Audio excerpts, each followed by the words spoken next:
They whisper through the pines, echoes of a past too strange to forget, yet too elusive to prove.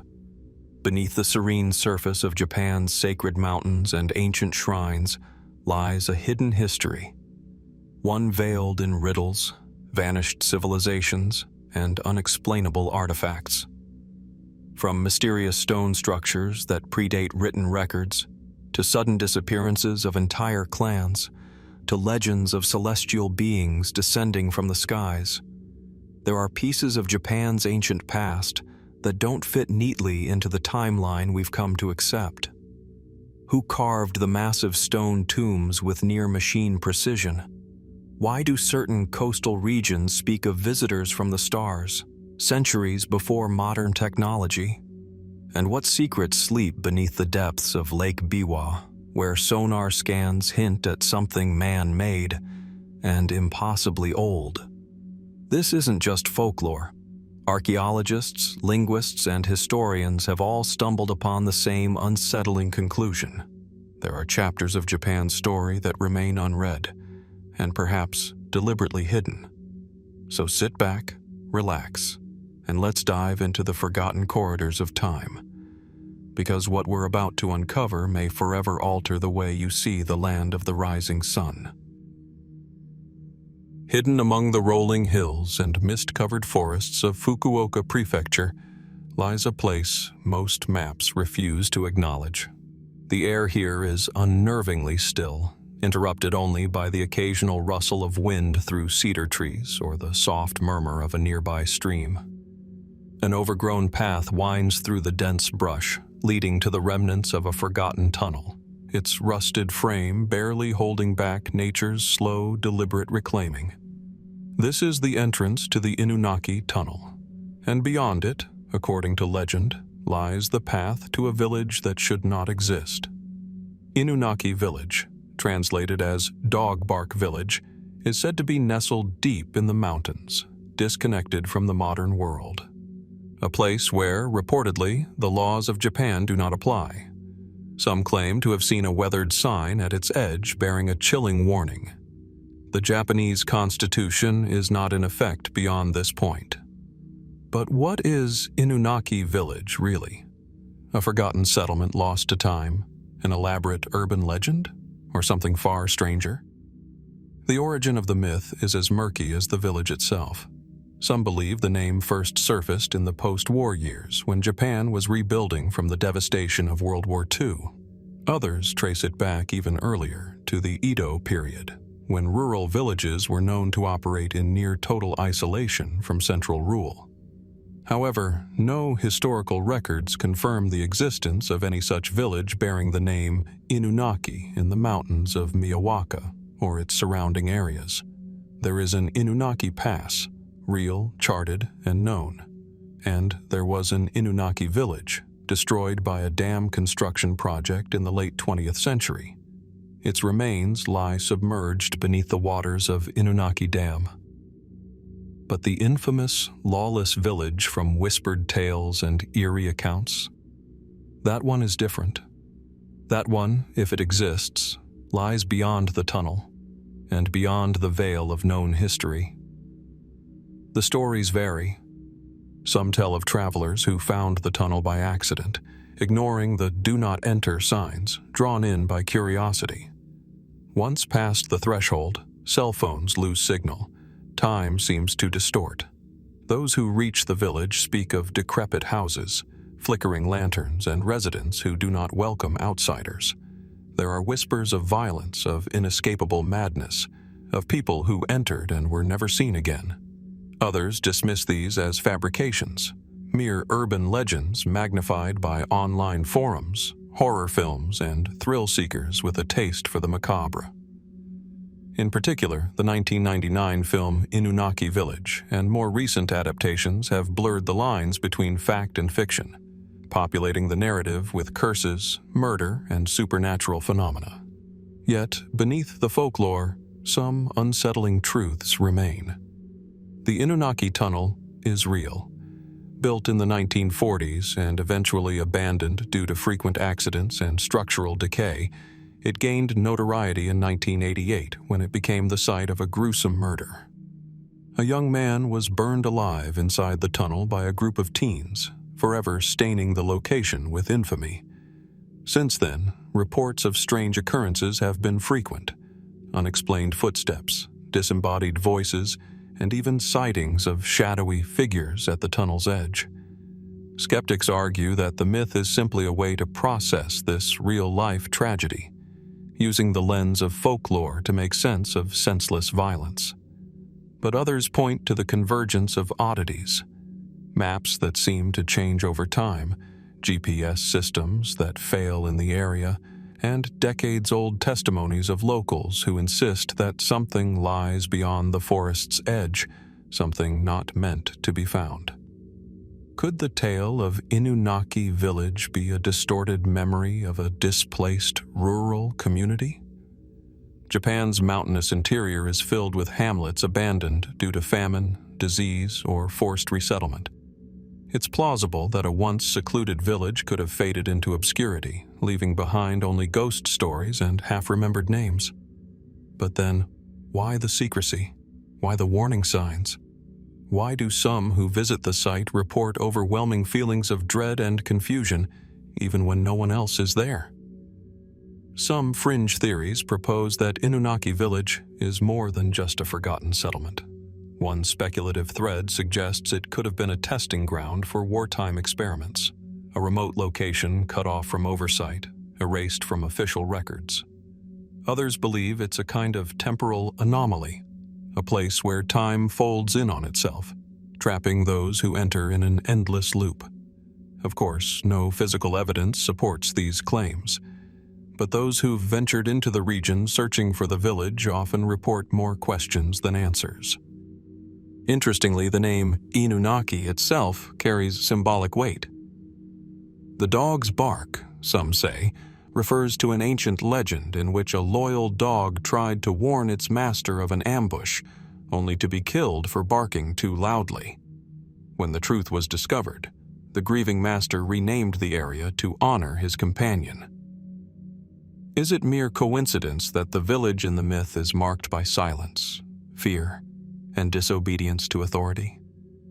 Or could the name itself be a warning, a remnant of some long-buried cautionary tale? And what of the local residents today, those who live near the modern Inunaki Pass? Many refuse to speak about the legend. Others shrug it off as nonsense. But a few, in hushed tones, admit that there are places in the forest where even seasoned hunters refuse to tread, where the birds stop singing, where the trees seem too still. In a country where spiritual belief and historical memory often intermingle, Inunaki village stands at a crossroads, between what was, what might have been, and what should never be known. So, what lies beyond that tunnel? An echo of history? A psychological projection of collective fear? Or a forgotten truth, deliberately buried beneath decades of silence? We may never know, but the forest remembers. And if the stories are true, then the village is still waiting. Not far from the glass towers and neon rhythm of modern Tokyo lies a quiet stone monument, easy to miss amid the thrum of government offices and traffic. It rests in a small, carefully tended courtyard near the financial heart of the city, Otemachi, a district now associated with banks and bureaucrats. Yet, beneath this orderly facade, something ancient stirs. At the center stands a weathered stone mound, encircled by white gravel and shaded by a solemn tree.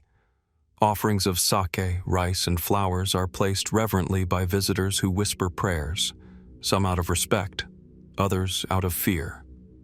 This is the resting place of a head that, legend says, refuses to stay buried. It belonged to Taira no Masakado, a rebellious samurai from the 10th century who dared to challenge the imperial court. His story is recorded in both historical chronicles and myth, straddling the fragile boundary between man and myth, rebellion and divinity. Masakado was born into the powerful Taira clan during the turbulent Heian period. A skilled warrior, he became known for his defiance of central authority. In 939 AD, amid growing unrest among regional nobles, Masakado led a bold uprising in the eastern provinces. He went so far as to declare himself Shino, a new emperor of an eastern court. For a brief time, it seemed he might actually succeed in carving out a rival realm. But the imperial government responded swiftly. Masakado was hunted down and killed in battle. His head was taken as a trophy, transported to Kyoto, the capital of the empire he had defied. There, it was displayed publicly to discourage further rebellion. But that is not where the story ends. According to the oldest legends, Masakado's severed head did not decompose. For weeks it remained untouched by decay, its eyes open and furious. Then, without warning, it is said to have taken flight, soaring through the air and returning eastward, across mountains and rivers until it fell to earth in the village of Shibasaki, the future site of Tokyo. Locals buried the head where it landed, and a shrine was built atop it to calm Masakado's restless spirit. From a historical perspective, we can document Masakado's rebellion and execution with some certainty. He is mentioned in the Shomonki, a war chronicle from the 10th century, as well as in court records. His status as a local folk hero and eventual deification is also well attested. He became regarded as a goryo, a vengeful spirit of the dead, capable of cursing those who wronged him. But the tales that followed, of strange deaths, fires, and disasters, turned this rebel's head into something more than an object of remembrance. It became a warning. In 1874, during the early Meiji period, government officials attempted to move the shrine in order to construct a new building. Soon after, several of those involved died under mysterious circumstances. Others were injured in sudden accidents. Spooked by the pattern, the project was abandoned, and the shrine was hastily restored. Decades later, in the 1920s, the site was again disturbed, this time by the construction of a Ministry of Finance building. In 1923, the Great Kanto earthquake struck Tokyo. The ministry building collapsed, killing scores of officials, many of whom had dismissed local concerns about the shrine. The government later chose not to rebuild on that exact spot. Instead, they reconsecrated the head mound. Some may dismiss these as coincidences, products of seismic instability, poor engineering, or bureaucratic risk. After all, Japan is a land shaped by earthquakes. But the pattern persisted. In 1940, following another attempt to relocate the shrine, military officers involved reportedly met with sudden and unusual deaths. Post-war American forces, unaware of the legend, also tried to demolish the site during the occupation. Their equipment reportedly failed for no clear reason. To this day, the site remains untouched. Despite its location on prime Tokyo real estate, no office tower has been built directly atop it. Instead, the space remains open, the stone mound preserved, and employees from surrounding businesses still bow their heads as they pass by. Is it superstition? A collective cultural memory kept alive through ritual and respect? Or is there something deeper, something unseen, that protects this ground? Some fringe theories suggest the site acts as a kind of spiritual anchor, a location of unusual energy tied to Japan's broader network of sacred geography. Others go further, suggesting Masakado's spirit was never appeased, and that modern Tokyo's prosperity hangs on the balance of maintaining that uneasy peace.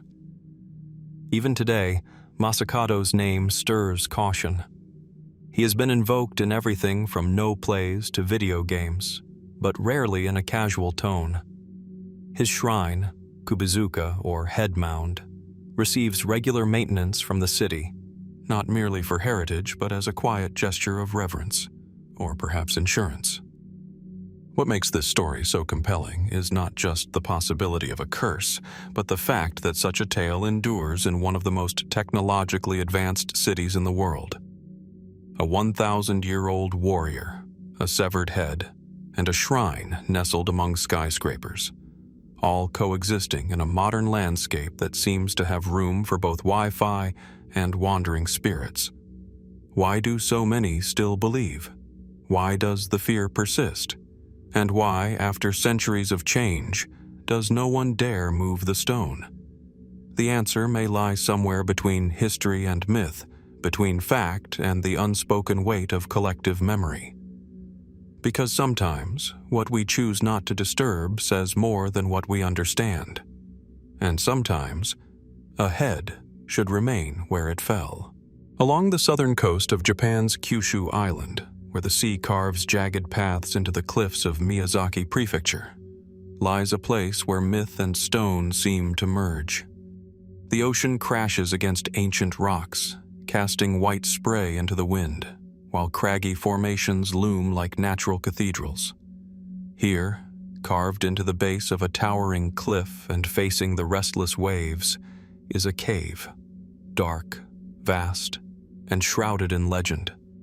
This is Ryugu Cave, also known as Ryugu-Do, a name that evokes one of Japan's oldest and most mysterious folktales, the story of the Dragon Palace beneath the sea. The cave itself is very real. Its interior stretches far into the rock, cool and echoing, lit dimly by filtered sunlight that flickers through the entrance like reflections on water. Moss creeps along the walls. Stalactites, shaped over thousands of years, drip steadily into pools at the cave's base. But it's not the geology that draws pilgrims and wanderers to this hidden hollow. It's what people believe lies, or once lay, beyond it. According to the Urashima Taro legend, which dates back over 1,000 years, a young fisherman named Urashima saved a sea turtle from harm and was taken to the underwater palace of Ryugu-Jo, the Dragon Palace, where time flowed differently and immortality danced at the edge of perception. He stayed for what felt like days, maybe weeks, but when he returned to the surface, centuries had passed. His village was gone. His family, long dead. The land no longer remembered him. He had, it seemed, stepped outside of time itself. The cave at Miyazaki is one of several sites claimed to be the entrance to this mythical palace. Locals say the area has long been associated with sea gods and spirits, and some ancient maps even label the location with references to Ryugu. Artifacts discovered in nearby coastal regions, shell mounds, Jomon-era tools, and ceremonial objects suggest the cave and its surroundings were used ritually for millennia. But could Ryugu Cave really be the inspiration for the legend? Or is the connection more symbolic, a merging of oral tradition and natural wonder? The legend of Urashima Taro is widely considered a Japanese analog to global mythic patterns. Tales of time distortion, lost paradises, and forbidden knowledge. Similar motifs appear in Celtic, Indian, and even Mesopotamian traditions, often linked to underwater realms, divine beings, and sacred thresholds. But Japan's version is unique in its vivid depiction of the Dragon Palace, a place of crystalline towers, sea creatures who speak, and eternal youth governed by a mysterious princess named Otohime. What makes Ryugu Cave compelling in this context is not only its dramatic resemblance to a portal, but its proximity to other enigmatic cultural remnants. Less than an hour inland, ancient kofun, burial mounds dating from the 3rd to 7th centuries AD, dot the landscape. Some are unusually oriented, aligned not with celestial events as is common, but with the coastline facing the cave. Local shrines, including Udo Shrine perched precariously on the cliffs nearby, venerate sea deities and speak of oceanic origins, blending Shinto beliefs with something far older, possibly even pre-Yayoi in nature. The cave itself remains relatively unexplored in terms of deep archaeological research. Some believe further study may reveal human habitation far earlier than currently assumed, possibly even signs of ritual activity that predate established Japanese history. Others argue that the cave's legend may have been seeded by trade or cultural contact with ancient mariners. Could stories of exotic places beyond the sea have merged with natural features over time to create a living myth? A few speculative voices have gone further still, drawing from the more esoteric corners of Japanese folklore and comparative mythology. They point to descriptions in the Yakushima story that seem oddly specific: crystalline structures, shifts in time, beings who may not be entirely of this world. These theorists propose that the Dragon Palace may not have been metaphorical at all, but rather a misremembered encounter with something truly unknown, possibly even an ancient contact with non-human intelligences, later mythologized in terms familiar to the people of the time. There are no photographs of the palace, no relics of Otoheim's court. And yet, across generations, the story persists, told to children, etched in woodblock prints, woven into kimono, and recited at festivals. The Dragon Palace is not just a tale. It is part of Japan's cultural DNA. And Ryugu Cave continues to watch the ocean, silent, waiting. Even now, visitors who step inside often describe a strange stillness, an almost dreamlike quiet that deepens the further you go. Some feel disoriented when they exit, unsure of how much time has passed. Most dismiss this as simple sensory change, from sunlight to shadow and back again. But a few leave convinced they touched the edge of something they couldn't quite explain. What was the Dragon Palace? A story of moral consequence? A myth about time and longing?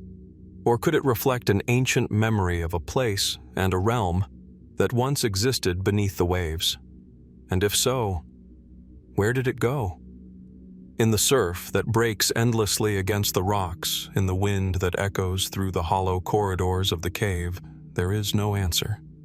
Only a feeling that something once passed through here, fleeting, majestic, and perhaps not entirely gone.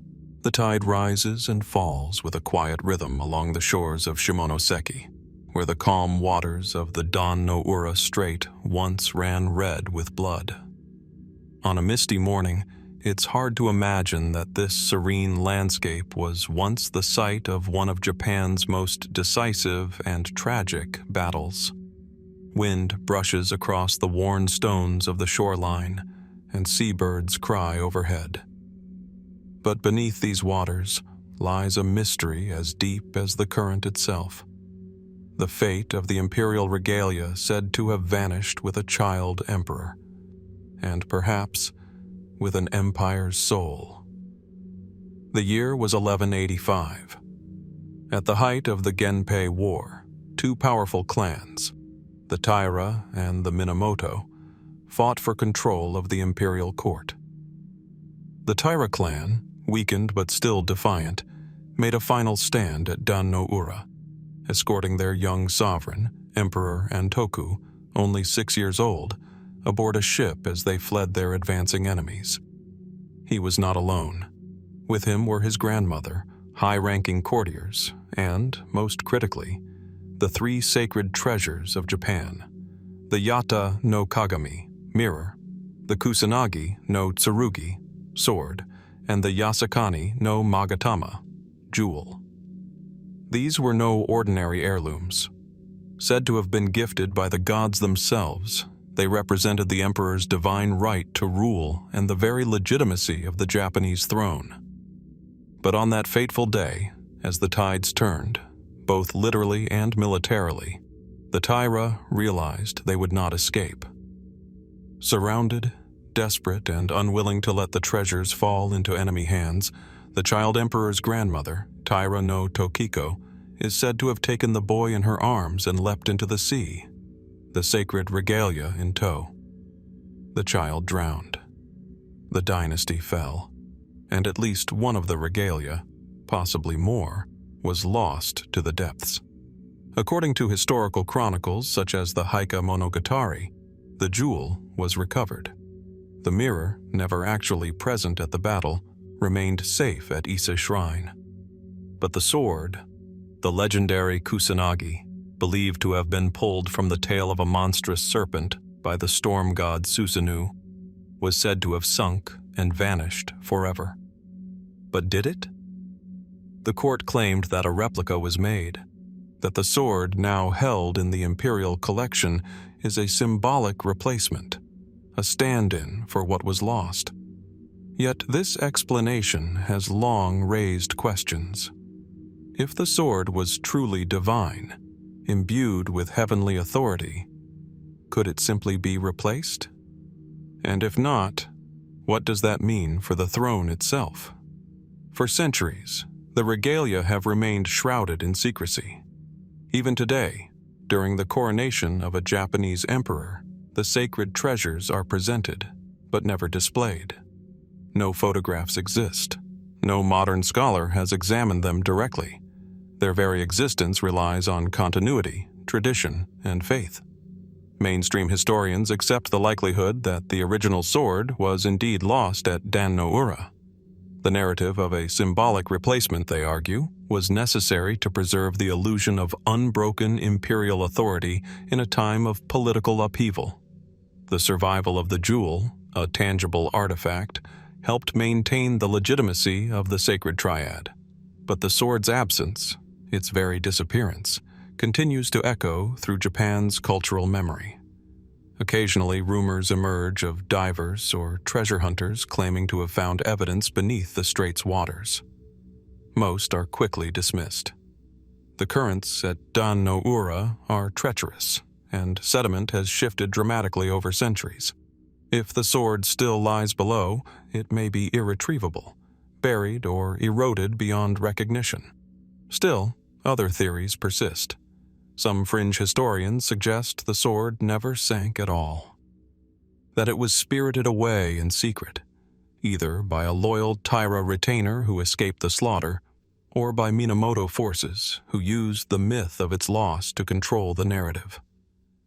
There are even whispers of it being hidden in an isolated shrine passed down through generations of silent guardians. These claims remain unverified, but they speak to a larger truth. The sword's power lies not just in its physical presence, but in the symbolic weight it carries. And then there are those who look beyond history entirely. In esoteric Shinto circles, it's believed the regalia are more than artifacts. They are vessels of divine essence, objects that resonate with spiritual energy. The sword, in particular, is linked to valor and truth. Its disappearance, according to this line of thought, might not be a loss, but a withdrawal, an act of divine will removing itself from an unworthy world. Is it possible, they ask, that the kusanagi still exists, but in another realm? This idea isn't entirely alien to Japanese cosmology. Shinto belief does not draw a hard boundary between the physical and spiritual worlds. Mountains, rivers, even household objects can be inhabited by kami, spirits or deities that interact with the mortal world. In this context, the sword may still exist, even if not in material form. Back in Shimonoseki, a small monument marks the spot where Emperor Antoku is said to have drowned. Nearby, a Kama shrine honors his spirit. Each spring, a solemn ceremony reenacts the events of Dan no Ura, with children dressed in heian court robes and monks chanting in memory of the lost boy emperor. Visitors lay flowers. Some leave small offerings. Others simply stand and stare out at the sea, as if hoping the tide might return something long taken. Was the sword truly lost, or only hidden? Was it merely a symbol, or something more? More than 800 years have passed, but the mystery lingers. Like the waters of Dan no Ura, it is deep, shifting, and quietly insistent. And perhaps, beneath that placid surface, the truth still waits. Still, high in the remote northern reaches of Japan's Honshu Island, beyond the quiet villages of Aomori Prefecture and the swaying fields of rice and wild grass, There lies a place that feels utterly removed from the living world. The air here carries a bitter scent, sulfur rising from the earth. The land itself is ash-colored, cracked and smoking. Pools of milky green water bubble with a quiet menace, while jagged stones jut from the ground like broken teeth. Mist hangs low, obscuring the horizon. This is Mount Osore, or Osorezan, literally, Fear Mountain. To those who arrive here, it feels less like a part of Japan and more like a gateway to somewhere else, somewhere between. And it is here, at this desolate volcanic caldera, that the ancient and enduring belief in spiritual beings, the kami, takes on its most mysterious and haunting form. For over 1,000 years, Mount Osore has been regarded as one of the gateways to the afterlife. According to Japanese Buddhist tradition, it resembles the mythical Sanzu River, the boundary between the world of the living and the land of the dead. It is a place where the souls of the deceased are said to gather, and perhaps even linger. But why this mountain? Why would a place so barren, so hostile to life, come to be revered as sacred? The answer may lie in the mountain's geography. Osorezan is part of a geologically active zone, and the landscape seems shaped by forces beyond comprehension. The cracked earth emits steam, and the wind carries distant, wordless whispers through the stone formations. Visitors have long reported a palpable sense of presence, one that doesn't always feel benign. Nearby, the Bodaiji Temple stands in stark contrast to the hellish terrain.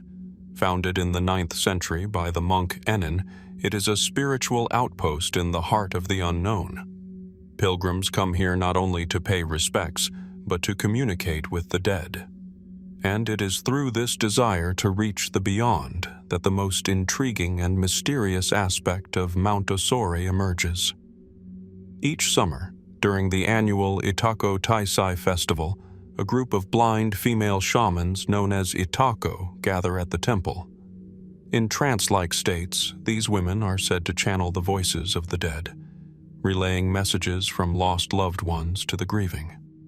Their chants are rhythmic, their speech urgent, as if pulled from somewhere far away. Many believe these women serve as mediums, chosen not just by tradition, but by the kami themselves. The practice of the Itako is both ancient and controversial. It is rooted in Shinto, Buddhism, and indigenous folk beliefs that predate both. While modern scholars have attempted to study and document the phenomenon, much about it remains unexplained. Are the Itako drawing on deep cultural memory and intuition, or is something else truly speaking through them? And what of the kami said to dwell here? Shinto tradition recognizes kami as spirits that inhabit all things: trees, rivers, stones, and places. Most are benign or ambivalent, tied to natural cycles and local myth. But the kami of Mount Osore are different. They are less defined, less named. Some believe they are protectors, guiding lost souls across the threshold. Others describe them as more ancient and volatile, beings who predate organized religion and who still reside in the volcanic veins of the mountain. Local legends tell of strange lights hovering above the sulfur lakes, of people who visit the mountain and return changed, of dreams that speak in unfamiliar voices. Even among monks who serve at Bodaiji Temple, there is a quiet reverence, an understanding that this place is not entirely of this world. From a scientific perspective, there are plausible explanations for many of these phenomena. The geothermal activity accounts for the sulfur emissions, the strange sounds, the hallucinations sometimes reported by visitors. The Itako's trance states may be explained through psychology and cultural conditioning. But even those who offer such explanations admit that Mount Osore holds a power unlike any other place in Japan. It is also worth noting that Mount Osore is not unique in the way it blends geological violence with spiritual belief. Across the world, volcanoes have long been associated with divine forces, sometimes destructive, sometimes life-giving. But the connection between Mount Osore and the dead, and the role of the kami as both gatekeepers and guardians, gives it a uniquely Japanese resonance. Curiously, some esoteric scholars have drawn parallels between Mount Osore and other so-called thin places around the world, locations where the boundary between realms appears to wear thin, places where myths cluster and where spiritual encounters are reported with disproportionate frequency. Could Mount Osore be such a place? Others, delving deeper into folklore, suggest that the kami here are not just nature spirits, but remnants of something older, beings left behind from before recorded history. They point to the mountain's name, Osore-zan, and its thematic connection to fear and death as clues that the mountain may have been a site of ritual or sacrifice in prehistoric times. No conclusive archaeological evidence has surfaced, but scattered findings, obsidian tools, burial markers, and artifacts of unclear origin continue to provoke questions. Is the mountain a spiritual way station, as tradition holds? Or is it something more, a kind of memory, encoded into the earth itself? At night, the winds shift across the caldera, and the moon casts pale reflections on the still waters. Statues of Jizo, the guardian of departed children, stand quietly among stone offerings and pinwheels left by grieving families. It is a place of loss, of hope, of voices calling out in the silence. What truly dwells beneath the surface of Mount Osore? Are the kami ancient memories, sacred illusions, or something far beyond human comprehension? The answers lie hidden, as they always have, in mist, in fire, and in the hearts of those brave enough to listen. Tucked deep within the forests of Aomori Prefecture, where the cedar trees grow tall and tight and sunlight filters in only as a soft green glow, there lies a clearing where nature seems to breathe differently. The wind hushes, the birds fall silent, and somewhere beneath the moss and soil, rumors whisper of a village that once stood here, a village that, according to legend, simply disappeared. This is the story of Sugisawa Village, a place said to have been wiped from existence, not by war or disaster, but by something far more mysterious. Today, no official record of the village remains. Government maps make no mention of it. Local histories offer no direct reference. Ask around in nearby towns, and you'll often be met with polite denial or subtle discomfort. Some locals claim the place never existed at all. Others, in hushed tones, say it's better not to speak of Sugisawa at all. But according to persistent legend, the village once stood quietly among the trees, perhaps sometime in the Edo period. It was small, rural, unremarkable. Farmers, craftspeople, and families lived there, until, according to the tale, something terrible happened. Something so dreadful that it was erased from memory, and perhaps from time itself. The story begins, as many do, with a single horrifying act. A man, some say a former samurai, others say a villager driven mad, allegedly went on a murderous rampage, killing dozens of residents in a single night. The details shift depending on the version. In some, the killer used a katana, in others, a farming tool. In all variations, the outcome is the same: an entire village wiped out, leaving behind only blood-stained soil and questions that no one dares answer. What followed was equally strange. Some say the government ordered the site to be abandoned and quarantined. Others insist that the mountain itself rejected the village, and the spirits of the dead cursed the land. According to one enduring detail, a sign was erected at the entrance to the former village, one that simply reads, "Entry prohibited, danger." But when researchers, amateur historians, and curious travelers attempt to locate Sugisawa today, they find nothing. The forest offers no clear path. There are no ruins, no foundations, no cemetery, no stone markers with names weathered by time. And yet, over the decades, accounts have emerged from hikers who claim to have stumbled into an unusually quiet grove, only to feel a crushing sense of dread, followed by strange sounds, distorted voices, or sudden nausea. Some speak of old paths that appear briefly, then vanish when retraced. A few say they've seen buildings through the trees, half-glimpsed structures with thatched roofs and open doors, only for them to disappear upon approach. Is it mass suggestion? Folklore made vivid by fear and imagination? Skeptics argue that the story of Sugisawa is a ghost tale, no different from thousands of others across Japan, a cultural mechanism for explaining loss, decay, or the unexplained. And certainly, Japan has no shortage of murabanashi, village legends filled with curses, hauntings, or buried guilt. Some believe the Sugisawa myth may have begun as a rural cautionary tale and was amplified by the rise of internet forums in the late 1990s, where horror lore and urban legends spread rapidly. Yet what makes the Sugisawa case unusual is its persistence and the sheer consistency of its details. Multiple independent accounts describe similar sensations upon reaching the alleged location. A sharp temperature drop, malfunctioning electronic devices, disorientation, even missing time. One group of explorers in the early 2000s posted photographs of what they claimed were remnants of a shrine gate, overgrown but intact. Yet when they returned days later to document it properly, it was gone.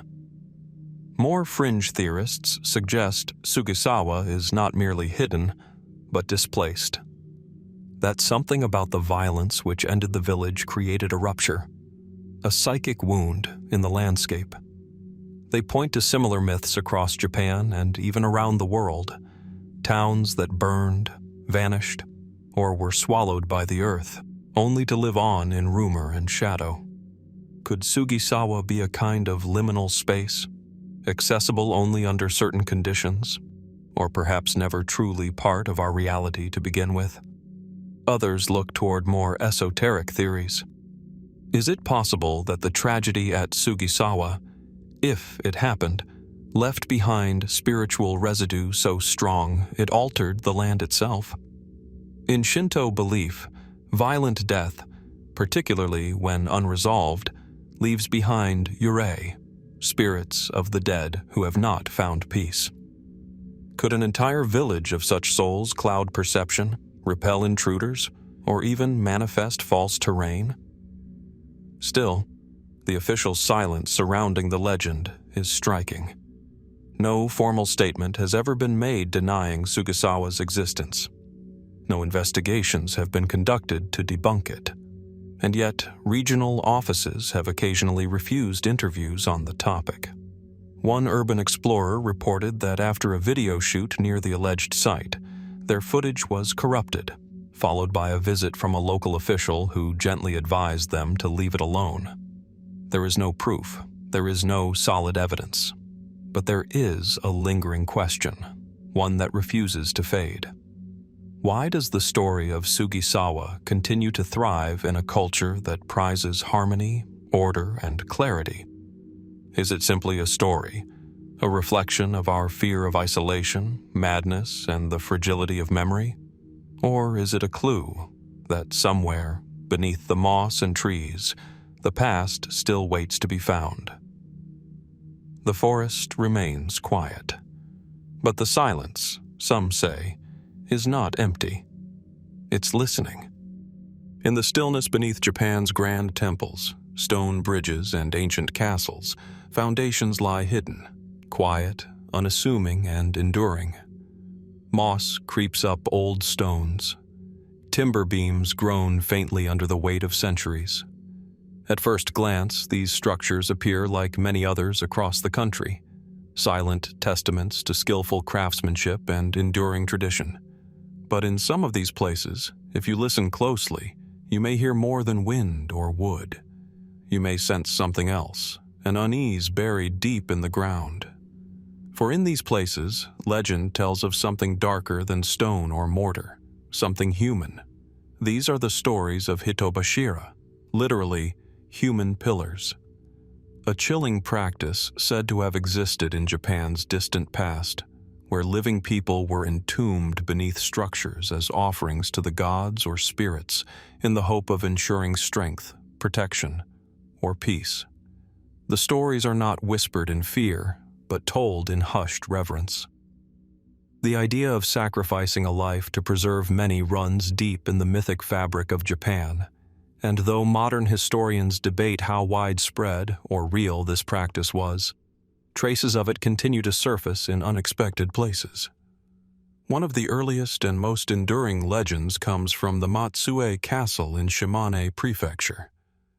Completed in the early 17th century, the castle is one of only a few original feudal fortresses that remain standing today. According to local lore, during its construction, the builders faced continual setbacks, walls that crumbled, foundations that shifted, and storms that battered the progress again and again. Then, a decision was made. Whether by desperation, belief, or command, no one can say.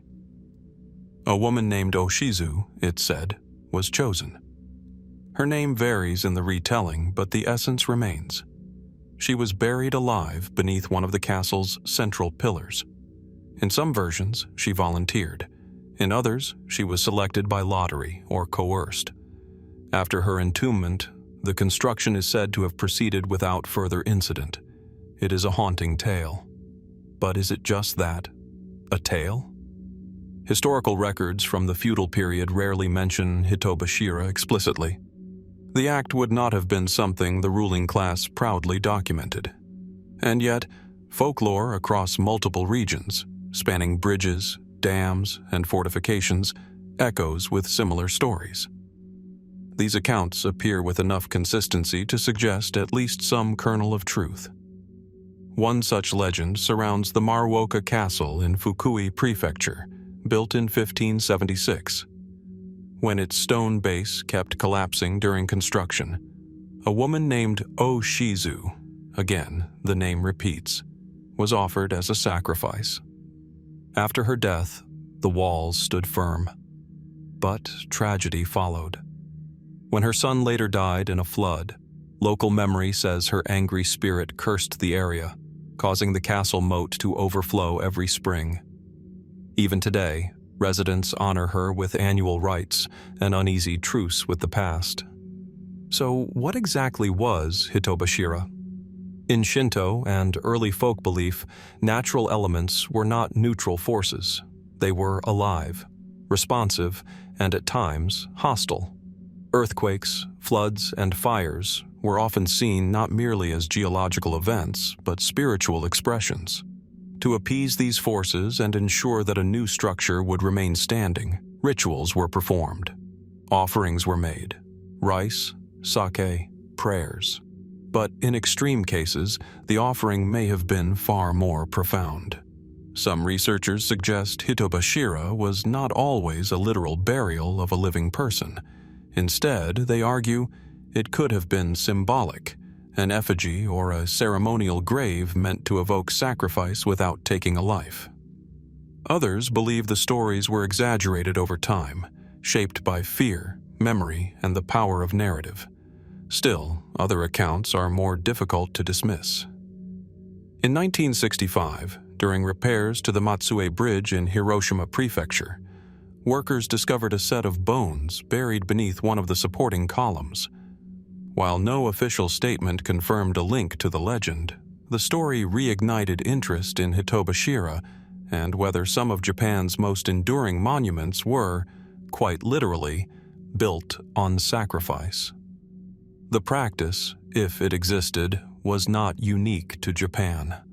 Across the ancient world, from Southeast Asia to Europe, there are stories of living beings buried in foundations, from children beneath Viking halls to servants entombed with Egyptian pharaohs. but Japan's legends stand apart in their solemn tone. Hitobashira was not meant as punishment or domination. It was protection. A final gift from one life to the community. Yet, how could such a thing be sanctioned? Who chose the sacrifice? And what kind of society required such devotion or demanded it? Modern perspectives recoil at the idea, but for many centuries, life in Japan's rural and feudal communities was shaped by harsh environments and even harsher social hierarchies. In that context, offering oneself, or being offered, might have been framed as an act of duty, even honor. Perhaps it was believed that the structure and the spirit of the person became one, their soul forever watching over the beams, stones, and thresholds they now inhabited. And what if they still do? Visitors to some of these sites report strange sensations, a chill that lingers at certain corners, footsteps where there should be none, restless dreams after walking the grounds. While no scientific evidence has ever confirmed spiritual activity in these locations, the persistence of belief is striking. Could these feelings be remnants of buried stories, passed down through generations? Or could they be something more, echoes of the individuals who gave their lives to hold up what still stands today? In places like Matsue or Maruoka, where festivals continue to honor the old tales, memory and mystery coexist. Stones whisper, wood creaks with the weight of time. And beneath it all, unseen and unspeaking, may lie those who were asked to become more than mortal, to become pillars. Were these stories true, or were they warnings, dressed in legend? And if we knew where to look, beneath stone, beneath soil, beneath silence, what would we find still holding the foundation in place? On the southern coast of Okinawa Island, nestled between dense tropical forest and overlooking the Pacific, the weather-worn remains of a half-built structure loom against the skyline. Rust-stained concrete arches open into crumbling corridors. Exposed rebar stretches toward the sky like skeletal fingers. Moss and vines creep steadily through broken tiles, reclaiming what human ambition once tried to impose. This is the Nakagusuku Hotel Ruins, an abandoned complex near the revered grounds of Nakagusuku Castle, a 15th-century Ryukyuan fortress recognized as a UNESCO World Heritage Site. But where the castle exudes ancient dignity, the skeletal hotel beside it evokes something else entirely. Unrest, unease, and stories too persistent to ignore. The project was meant to be ambitious. In the 1970s, a wealthy businessman, whose name varies across accounts, envisioned a luxury resort that would offer panoramic views of the sea, capitalizing on Okinawa's growing tourism industry. The location was selected for its vantage point, high ground, close to a historic site, and with access to coastal roads. Construction began with optimism.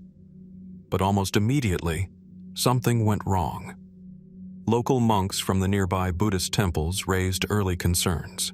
They warned that the site was spiritually impure, situated on sacred ground and intersecting with ancient burial paths.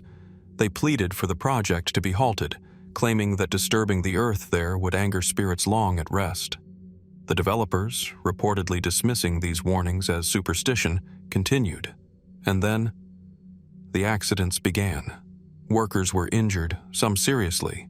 Tools reportedly vanished or malfunctioned without cause.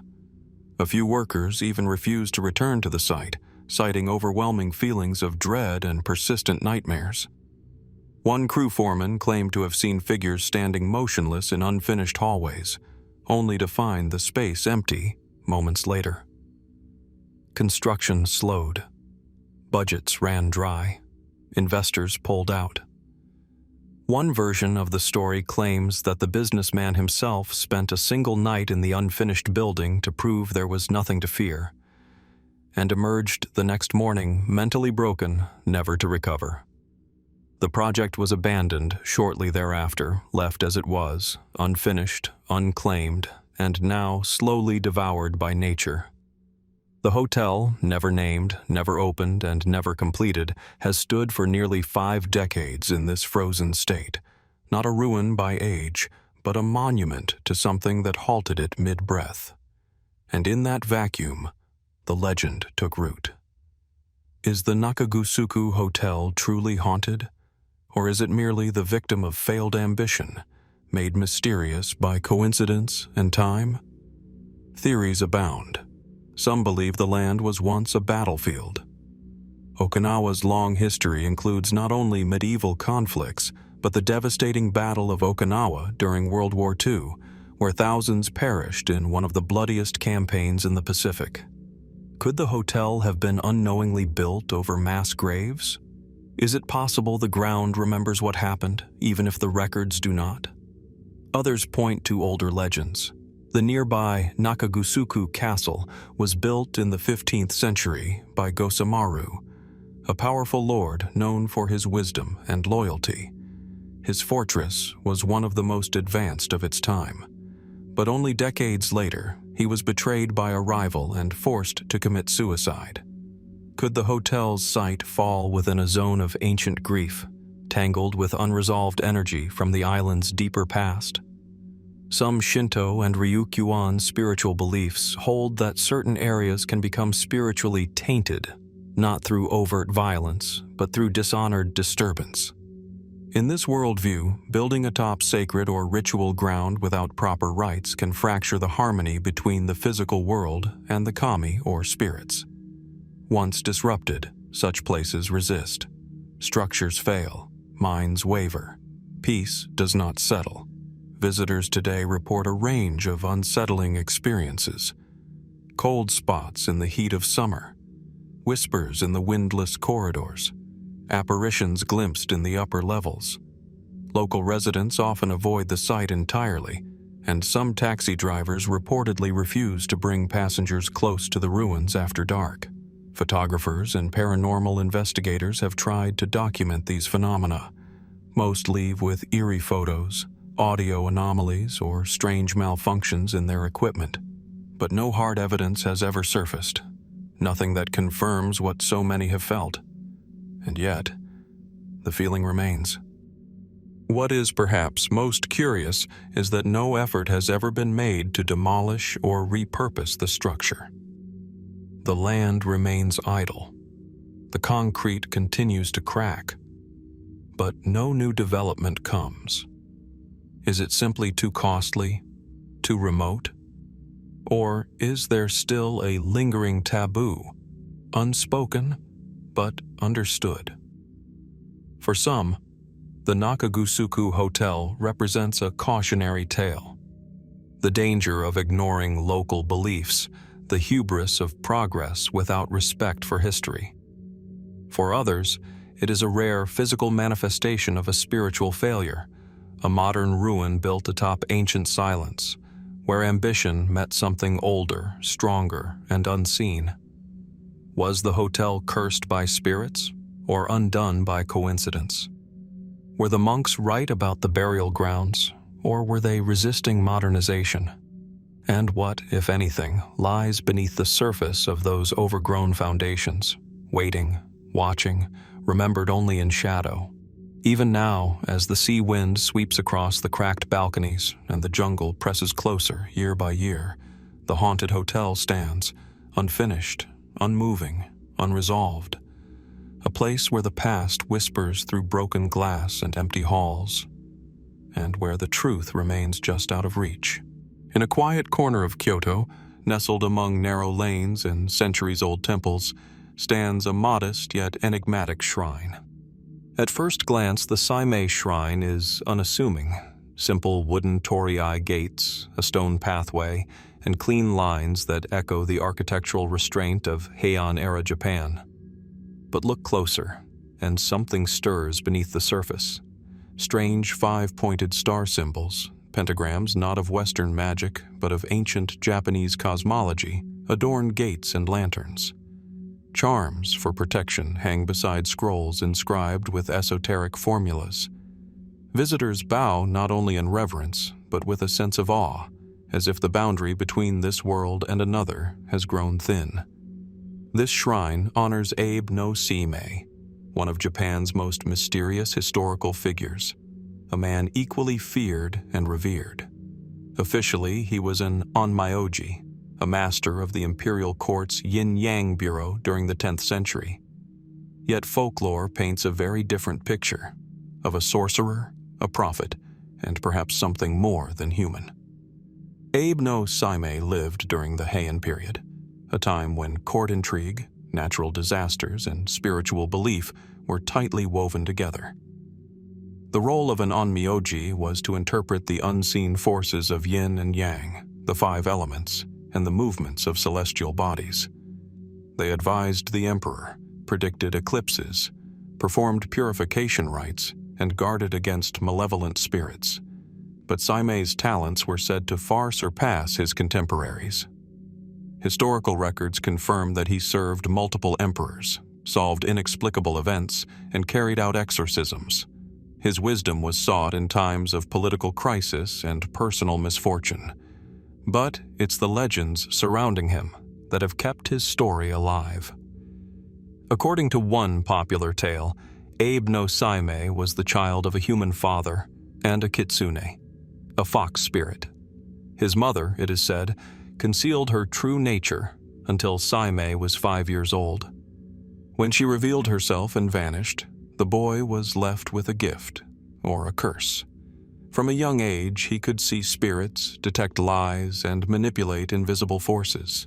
He could control shikigami, spiritual familiars invisible to most, and speak the language of demons. Is this folklore? Or the embellishment of an unusually gifted man whose actions seemed unexplainable in rational terms? One of the most enduring mysteries lies in Seimei's apparent control over time and death. Several stories suggest he foresaw not only his own death, but planned for it, leaving behind protective wards and talismans to safeguard his tomb. It's said he never aged visibly, and that after his death, strange events began occurring near his final resting place.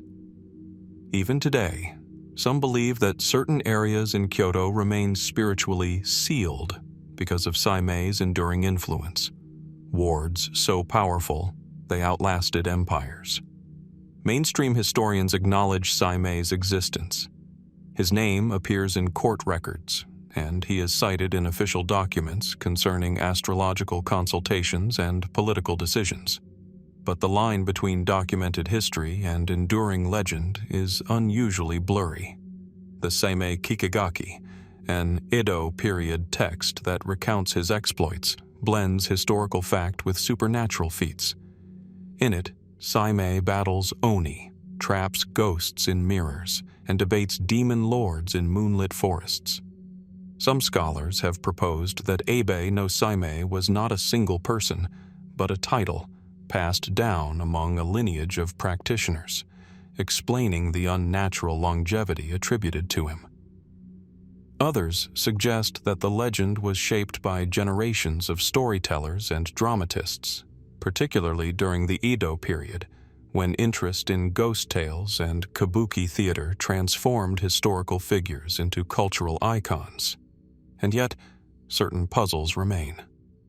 In 1925, during renovation work at Seimei Shrine, workers uncovered an unusually preserved section of ground where no vegetation would grow, despite Kyoto's fertile climate. Geomancers who visited the site claimed it aligned with ancient ley lines, theoretical pathways of spiritual energy used in both Eastern and Western mystical traditions. Coincidence?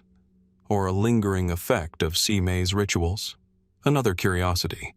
The Dojo Inn, a former temple site where Seimei is believed to have trained and lived, has been the subject of multiple archaeological surveys. While much has been lost to time, fragments of talismanic seals, burned parchment, and unknown mineral powders have been recovered from the site, materials unlike those used in typical Buddhist or Shinto rites. Their origin and purpose remain uncertain. In more recent times, Seimei's name has become popular again, featured in novels, manga, and films. But for those who still practice the spiritual arts, his legacy is no fiction. Modern onmyoji practitioners, few in number but still active, often invoke Seimei as the source of their tradition. Some claim to possess his surviving formulas, passed down through hidden manuscripts. Others believe he ascended, not into death, but into a higher plane, watching over the spiritual equilibrium of Japan to this day.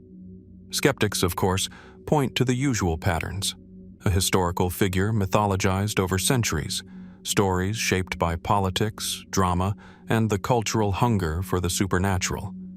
But even they must admit that very few figures in Japan's history have left such an enduring, multi-layered legacy, one that resists simplification. So who was Abe no Seimei truly? A brilliant astrologer who mastered his era's spiritual sciences? A myth born from the collective imagination of a superstitious age? Or something else entirely? A bridge between the visible and invisible worlds?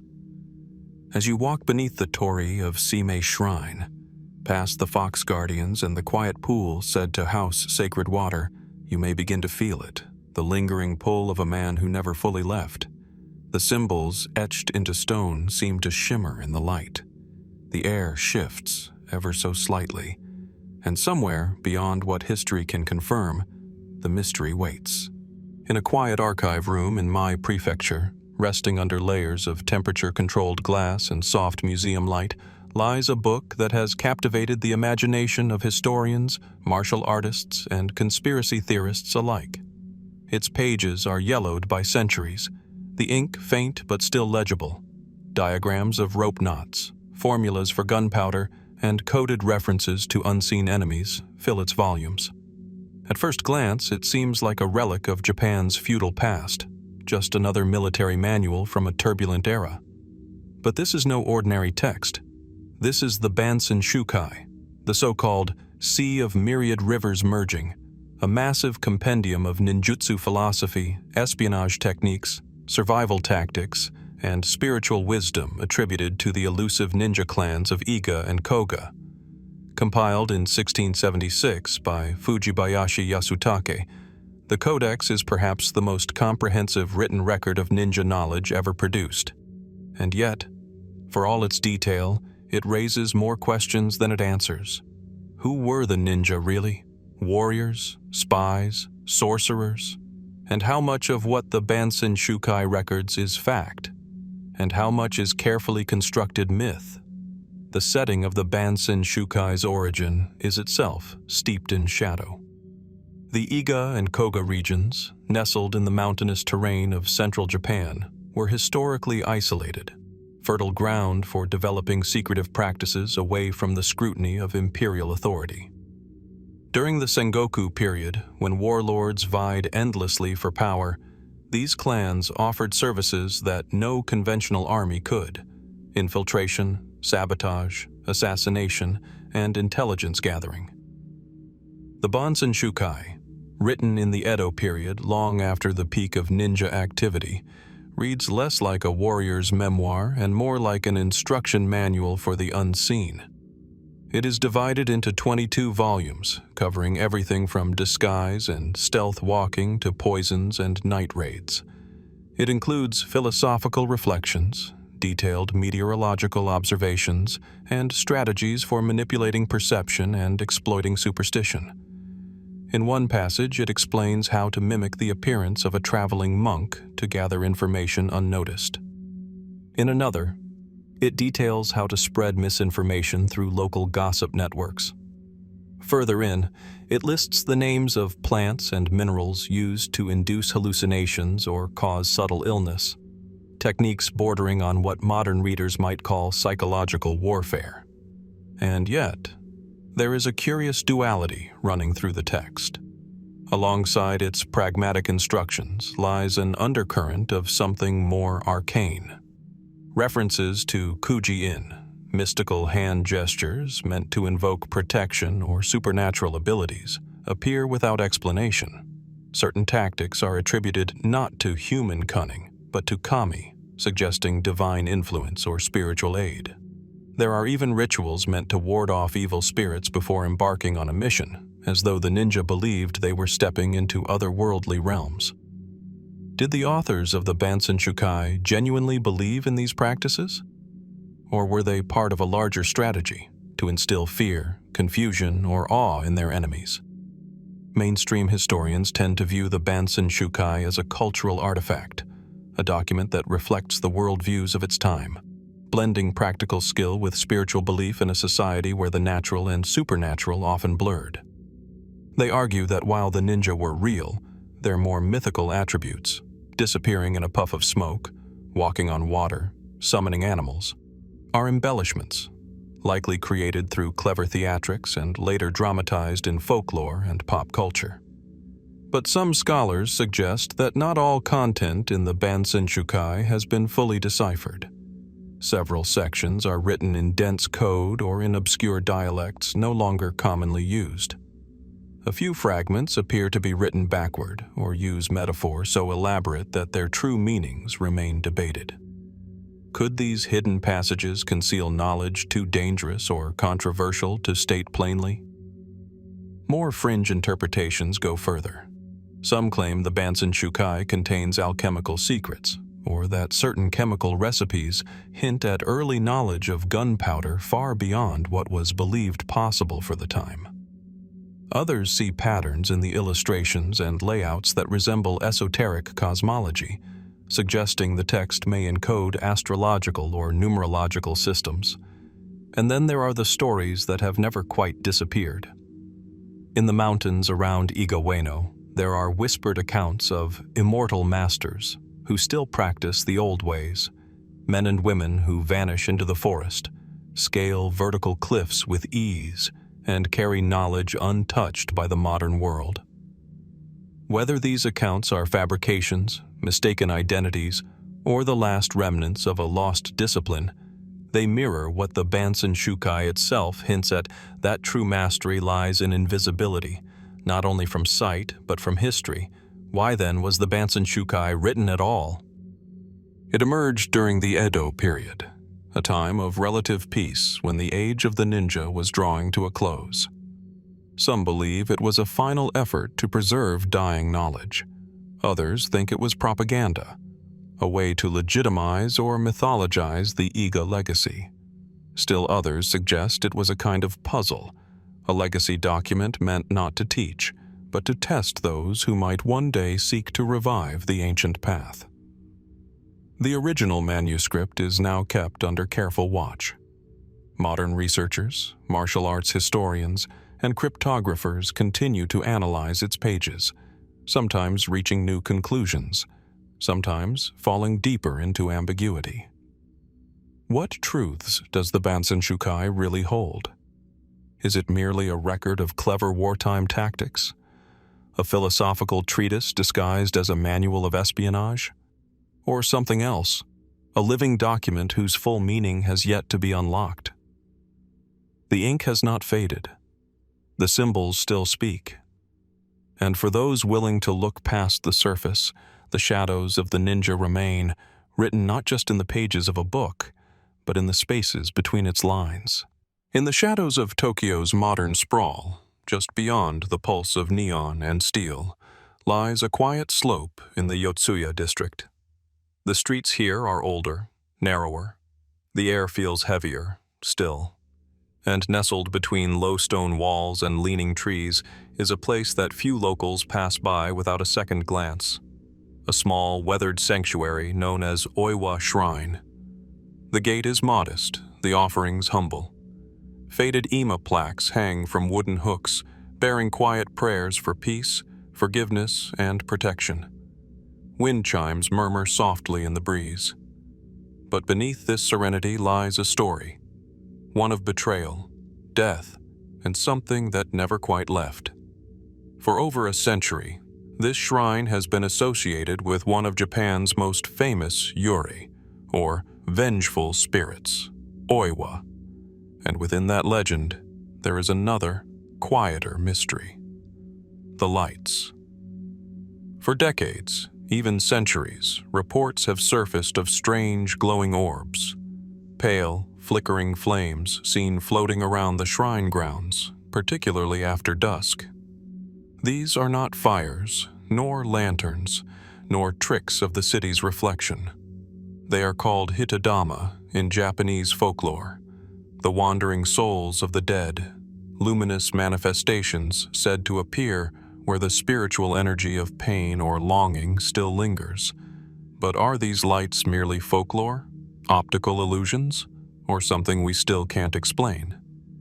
To understand their mystery, we must first return to the story that birthed them. The legend of Oiwa is rooted in the Edo period and immortalized in the kabuki play Yotsuya Kaidan. It tells of a woman cruelly betrayed by her husband, who poisoned her so he could remarry.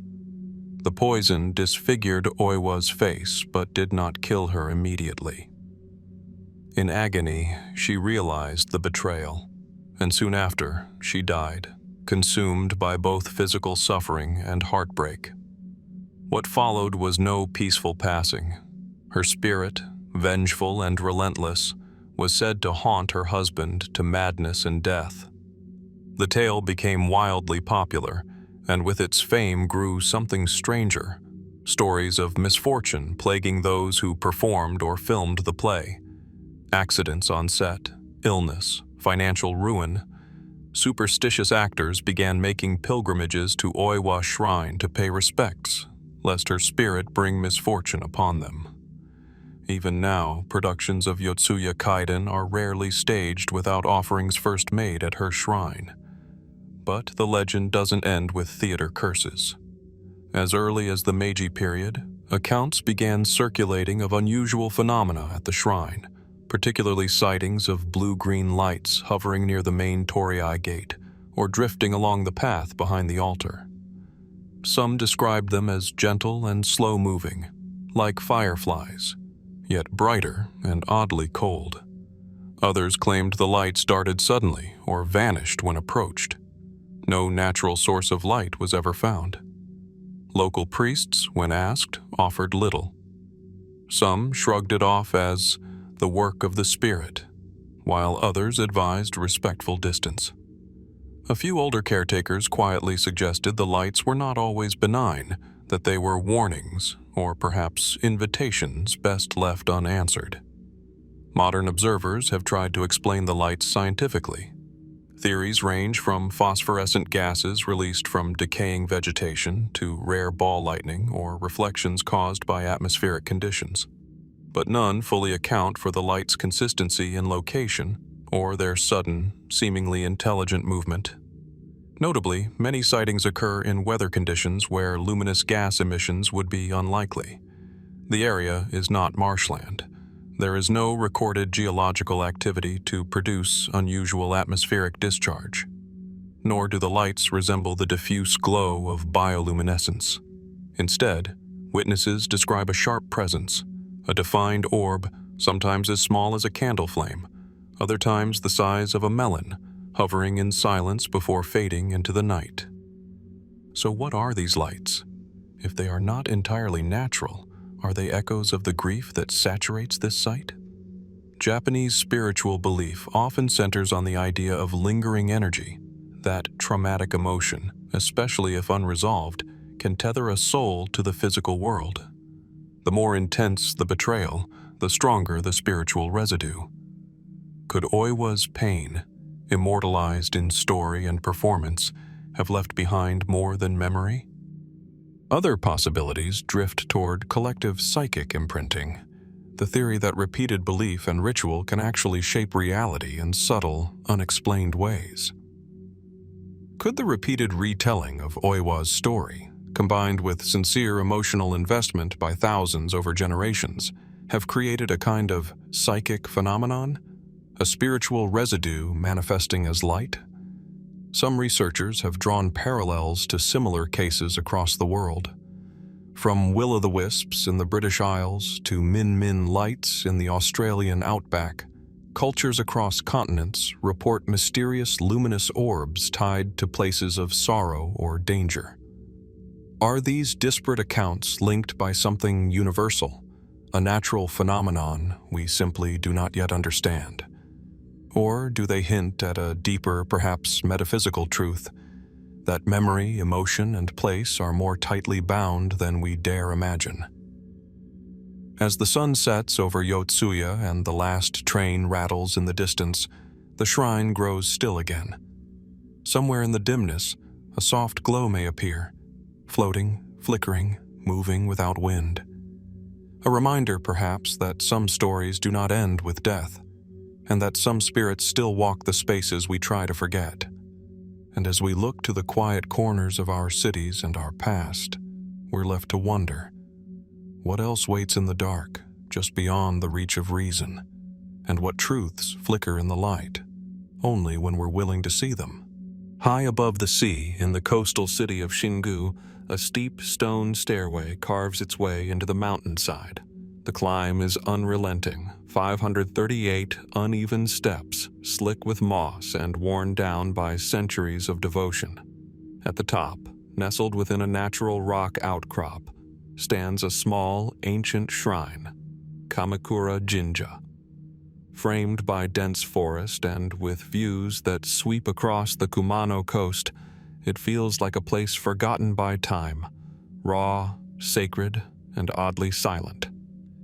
What first strikes visitors is the boulder.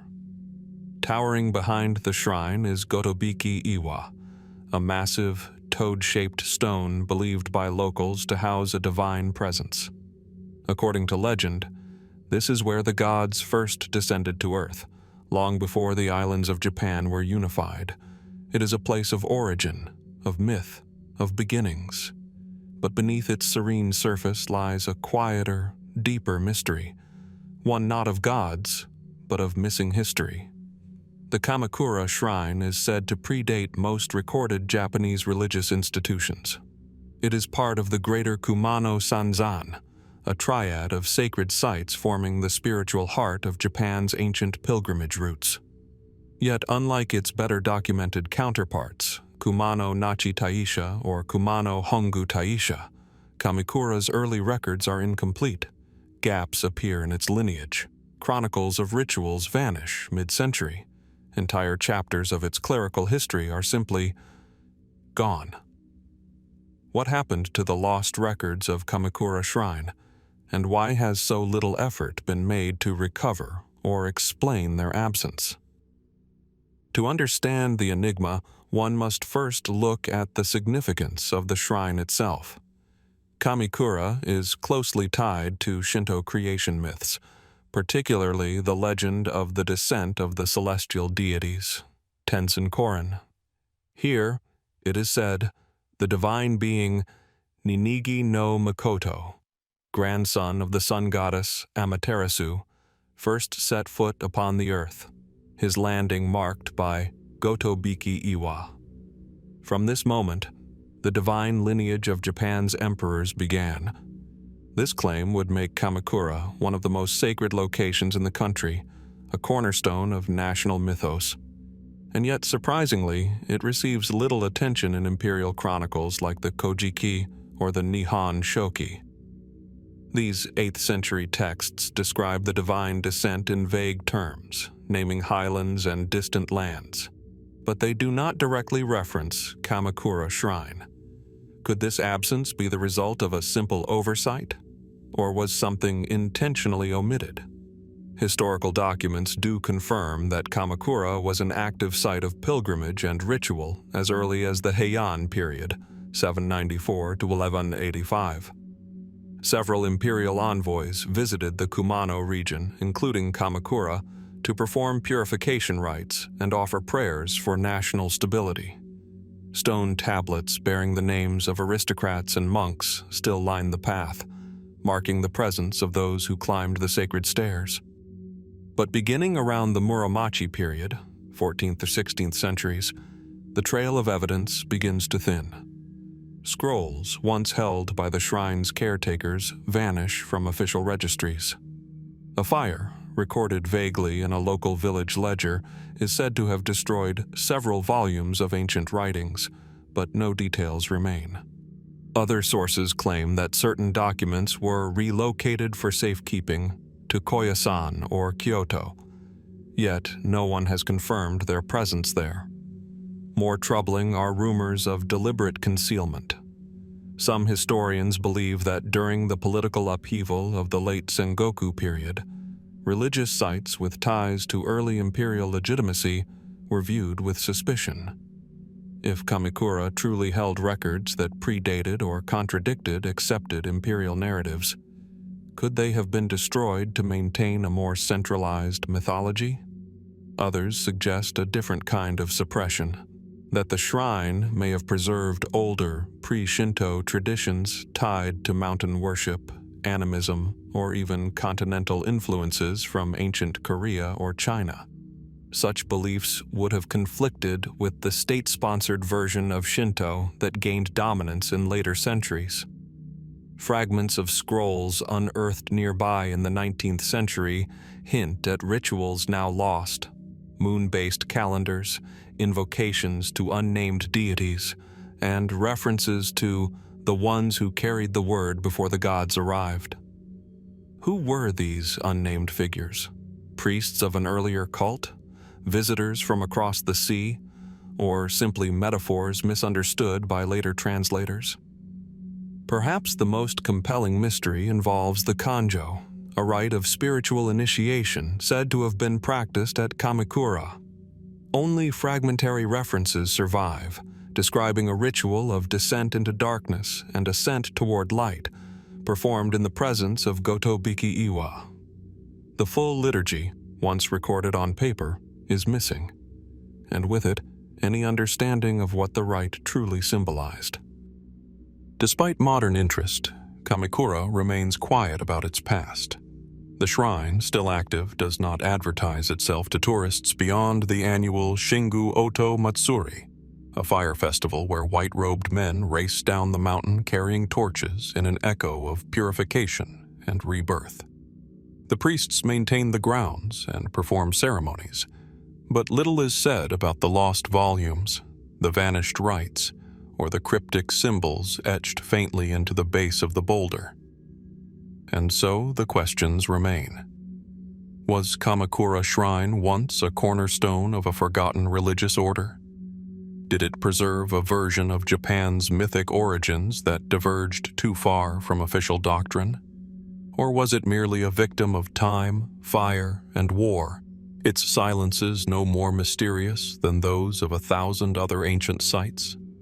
Even as the stone steps endure, worn smooth by generations of pilgrims, the missing records cast a long shadow. In a land where the divine and the mundane intertwine, Kamikura stands not just as a shrine, but as a threshold between history and myth, memory and loss.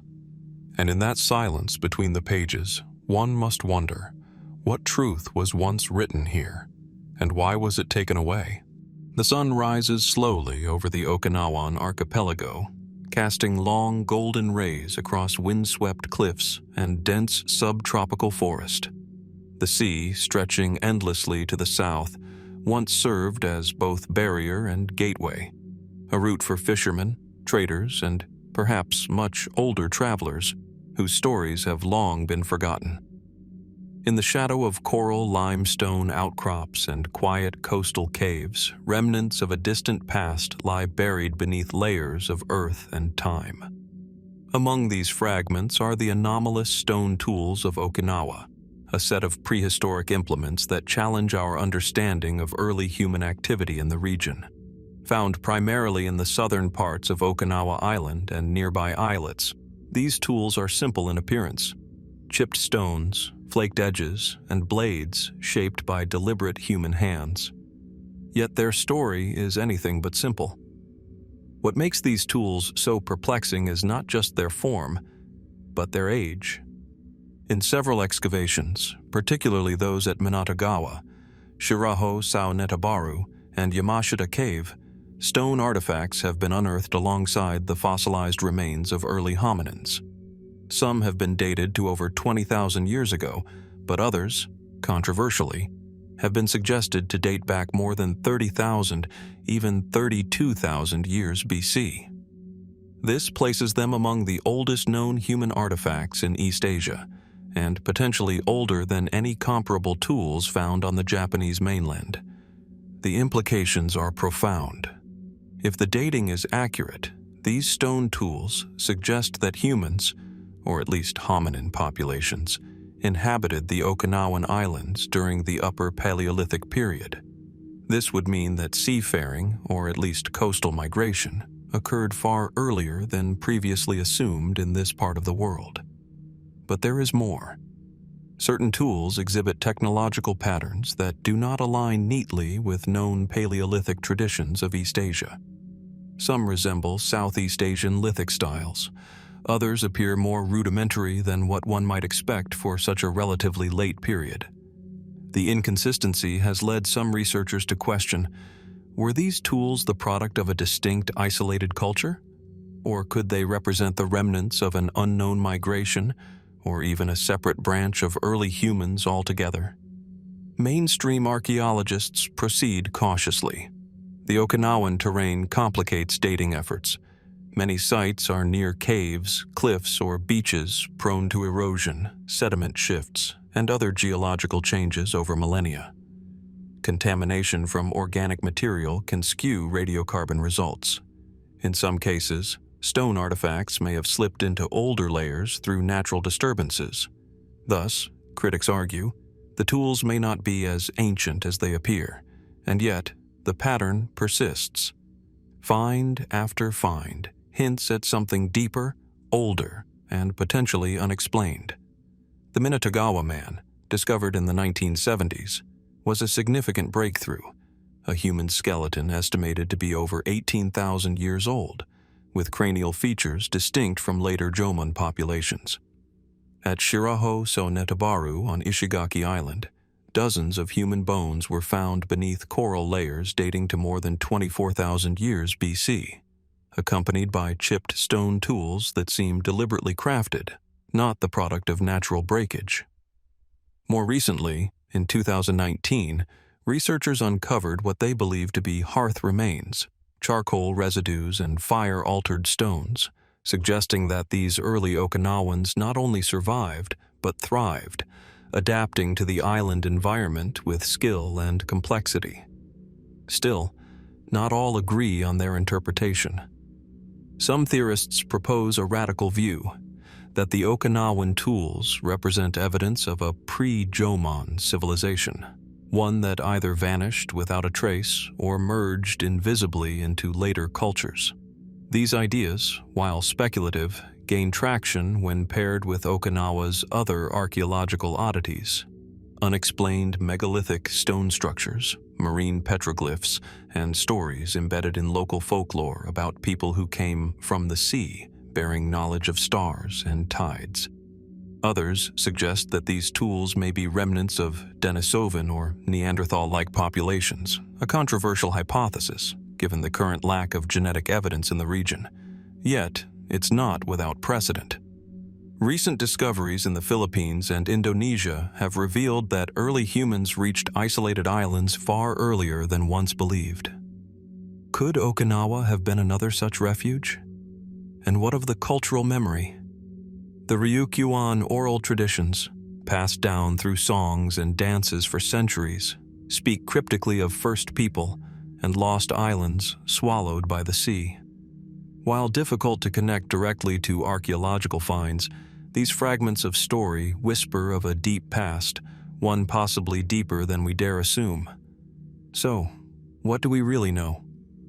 We know that stone tools have been recovered in contexts that challenge conventional timelines. We know that Okinawa's geography makes it an unlikely yet repeatedly confirmed site of early habitation. We know that human ancestors, or at least human behavior, existed here tens of thousands of years ago in ways still not fully understood. What we don't know is who they were, where they came from, or why their tools and their memory are the only things that remain. Could there have been an ancient migration route now lost to the ocean? Did a unique culture rise and fall here, erased by rising seas or volcanic upheaval? Or are we glimpsing just the edge of a much larger, older story waiting beneath the earth? The tools remain, silent, simple, enduring. And in their silence, they challenge us to look deeper, to question more, and to ask, how much of ancient Japan's true origin still lies undiscovered, waiting in the soil beneath our feet? In the soft, dappled light filtering through ancient pine trees, the temples of Kyoto exude a quiet, meditative grace. Their curved rooftops, moss-covered stones, and carefully raked gardens speak of harmony and contemplation. But step inside certain halls, beneath the ornate eaves, past the scent of incense, and look up. There, on wooden ceiling panels darkened by time, you may notice something peculiar. Faint handprints, smudges, long sweeping stains, reddish, irregular, too dark to be paint, too organic to ignore. These are known as chi-tenjo, blood ceilings. They are not decorative. They are not metaphorical. These ceilings, found in temples like Genko-an, Yogen-in, and Shonji, are quite literally stained with human blood. Preserved above the heads of chanting monks and unsuspecting tourists, they serve as a haunting connection to one of Japan's most brutal episodes of war, and an enduring mystery of sacrifice, spirit, and memory. The origin, according to temple records, traces back to the siege of Fushimi Castle in the summer of 1600. As tensions between rival warlords Toyotomi and Tokugawa escalated toward civil war, Fushimi Castle became a strategic stronghold for the Tokugawa forces. Inside were Tori Mototada, a loyal retainer of Tokugawa Ieyasu, and approximately 380 samurai. Knowing they were vastly outnumbered, Tori chose to stand and fight, fully aware that no reinforcements would come. For 11 days, the defenders held their ground. When the castle finally fell, the siege ended not in surrender, but in ritual death. The samurai took their own lives rather than be captured. The blood they spilled stained the wooden floorboards where they fell, an indelible record of loyalty and loss. After the battle, Tokugawa Ieyasu ordered the bloodied floorboards preserved, not in a tomb, but in temples. There, they were used as ceiling panels, intentionally placed above sacred spaces as both memorial and memento mori, a reminder of honor and of war. To this day, the ceilings remain. At Genko-on Temple, visitors gaze upward to see outlines of feet, hands, even faces pressed against the wood. Some stains appear to show figures crawling or reaching, a silent, desperate final gesture preserved in grain. At Yogen-in, temple guides describe the placement of the panels with reverence, noting how the blood still resonates during ceremonies and prayers. The historical record is consistent. There's little doubt that these panels came from Fushimi Castle, nor that the blood is human. And yet, questions remain. Why were the panels used in temples? Not just as preserved artifacts, but integrated into living religious structures. Why place them above the heads of worshippers, as if their spirits still linger? And most puzzling, why have some stains appeared to change over time? A few accounts from monks at Yogen-in report faint darkening of certain patches, or the appearance of new streaks. Natural aging, perhaps. But some claim the blood seems to shift under different lighting, or when the room is completely silent. Others note that photos often fail to capture the full pattern, as if the stains themselves resist reproduction. Of course, such observations border on the anecdotal.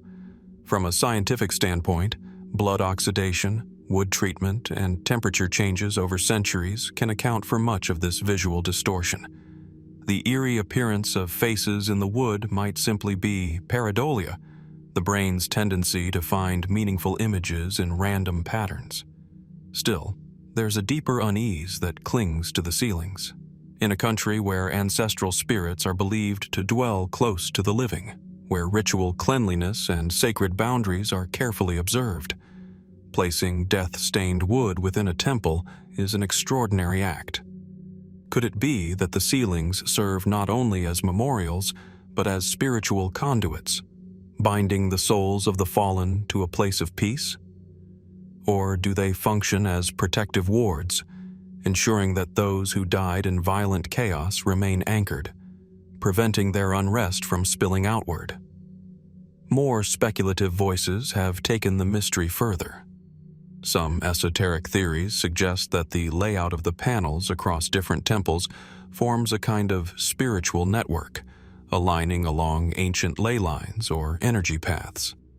A few even claim the ceilings correspond to celestial patterns or map unseen histories of the Tokugawa regime.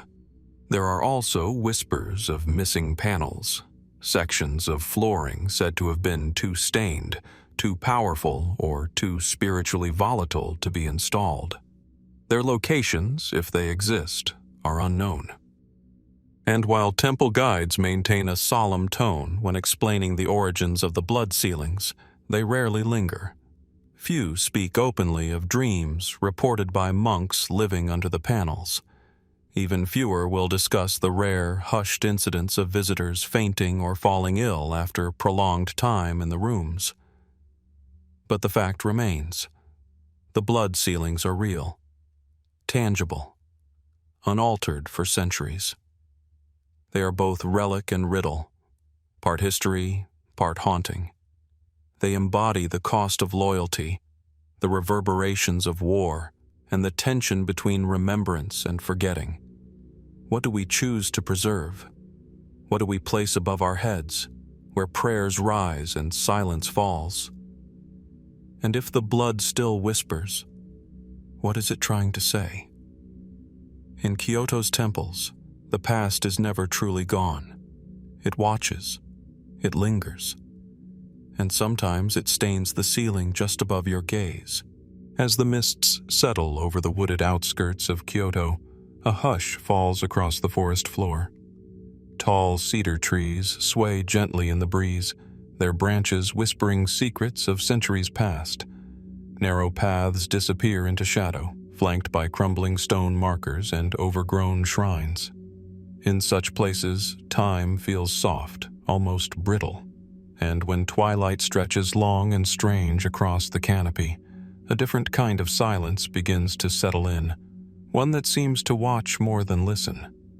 It is in these quiet, rural pockets of Japan, on the edges of civilization, where the boundary between the known and the forgotten is thinnest, that stories of the Rokurokubi still echo. To the untrained eye, a Rokurokubi appears to be an ordinary woman, modest, gentle, sometimes even shy. She might be seen in a village at dusk, her gaze low, her presence quiet. But after night falls, her true nature emerges.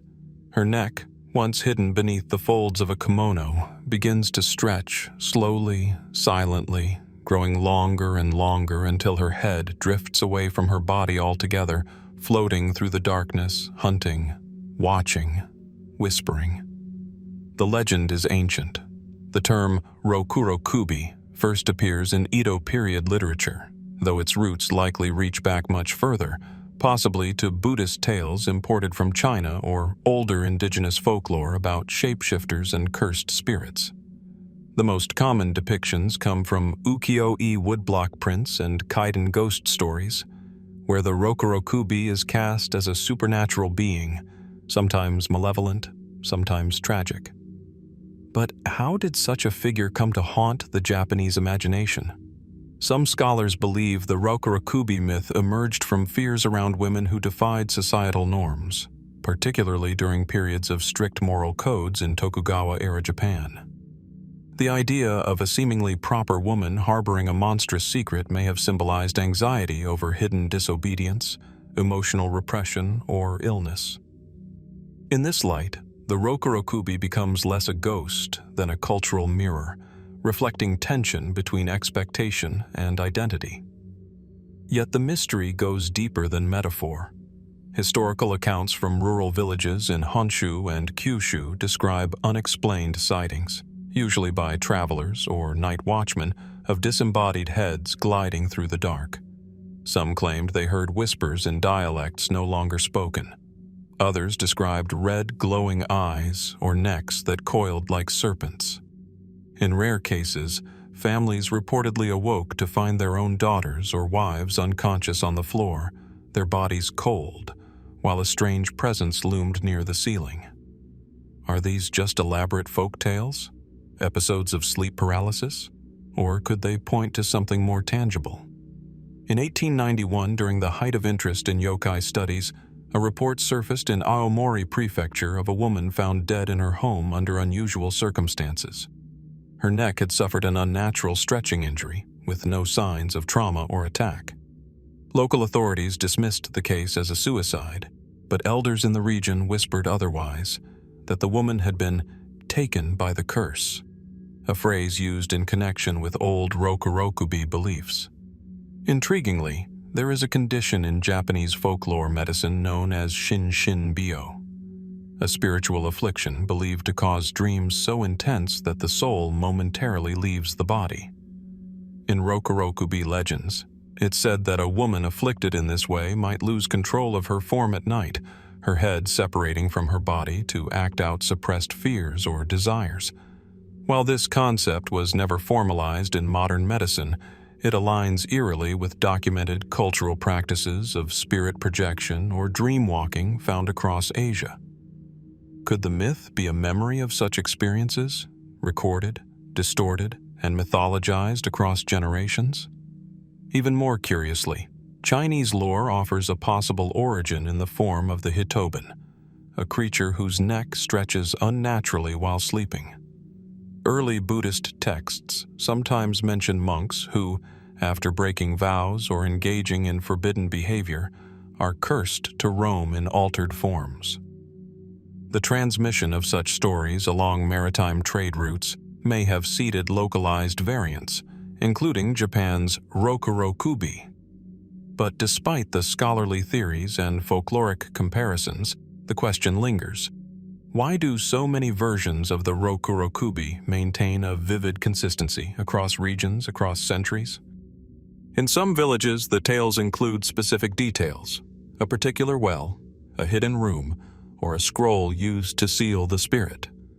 Occasionally, temple archives mention a long-necked demon captured or banished with a sutra, yet no such artifacts have ever been verified, and while no physical evidence remains, the persistent shape of the myth, its visual clarity, its emotional texture, suggests that it may not be a fabrication, but a reflection of something experienced, if not explained.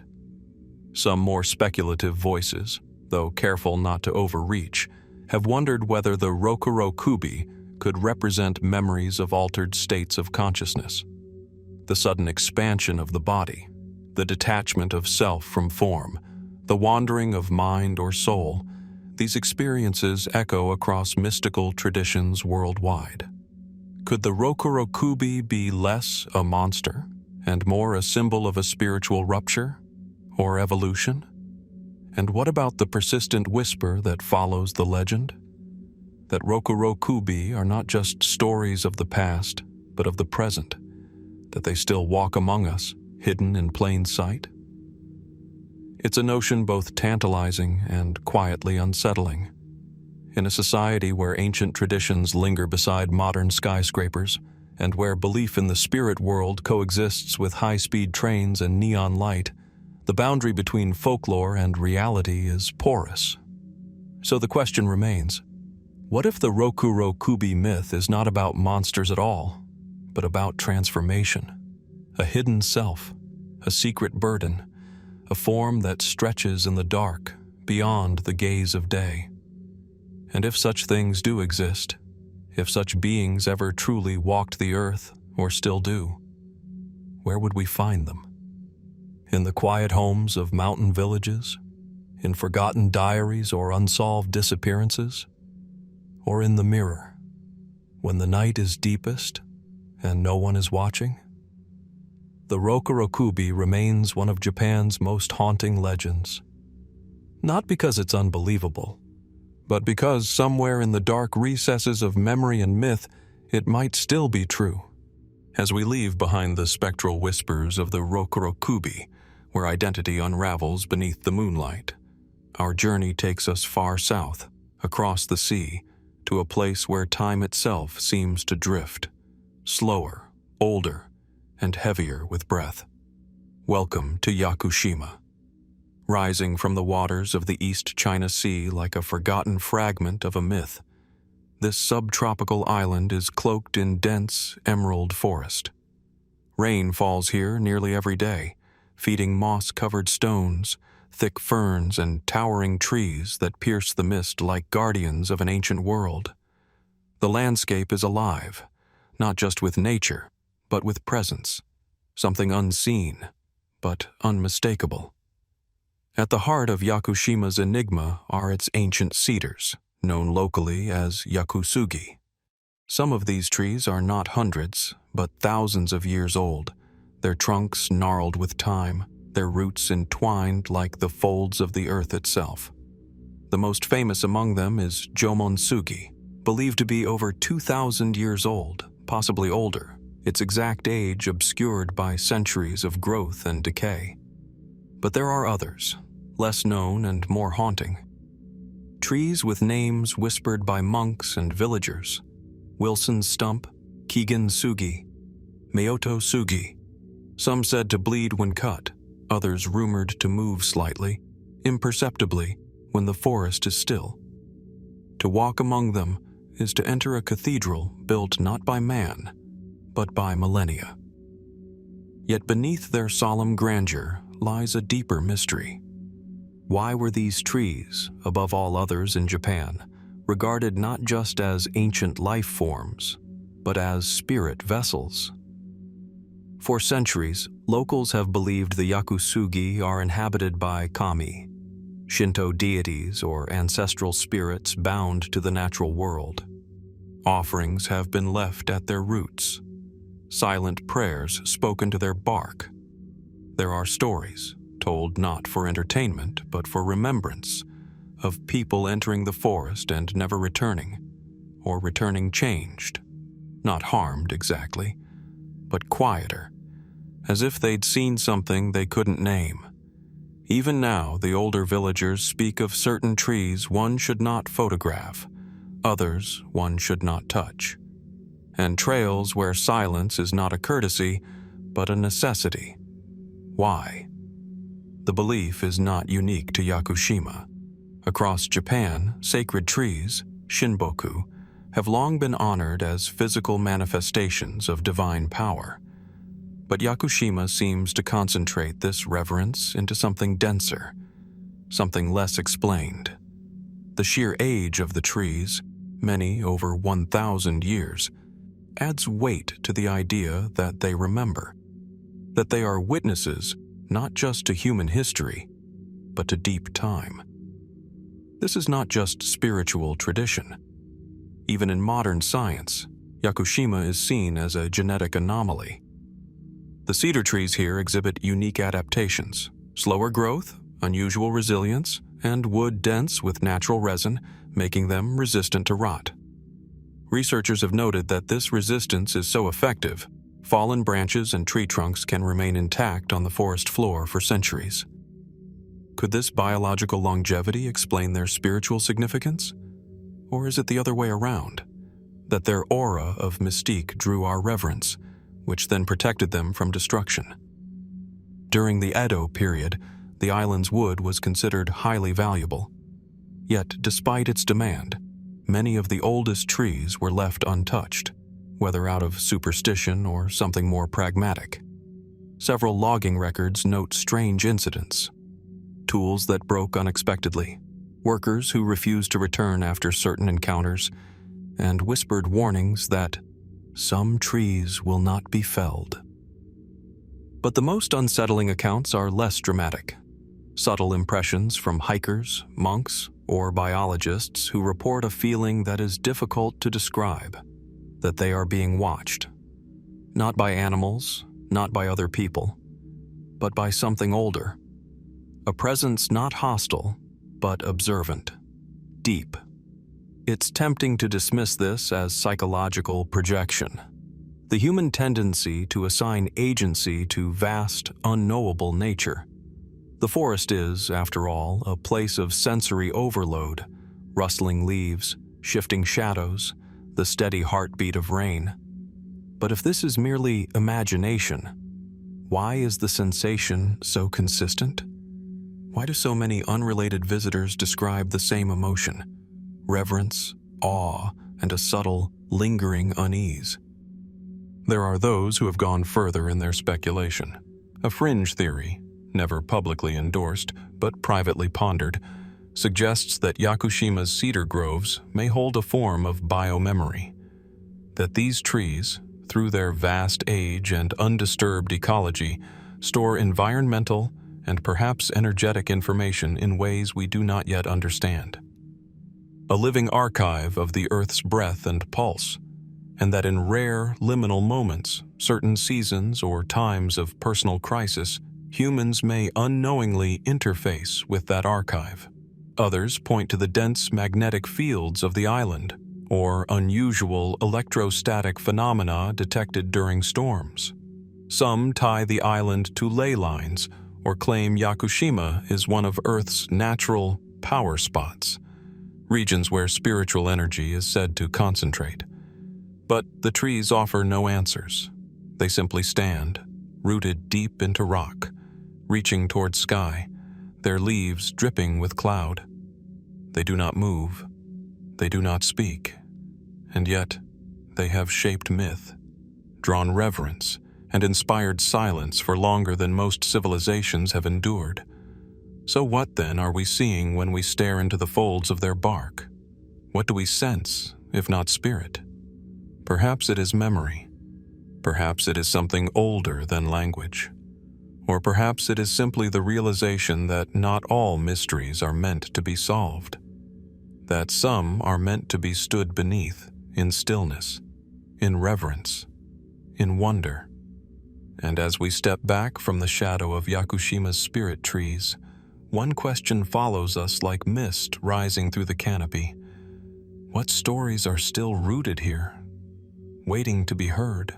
As we leave the veiled forests of Yakushima, where trees seem to remember the breath of gods, we return to the heart of Kyushu, where the land itself rises in quiet defiance of time.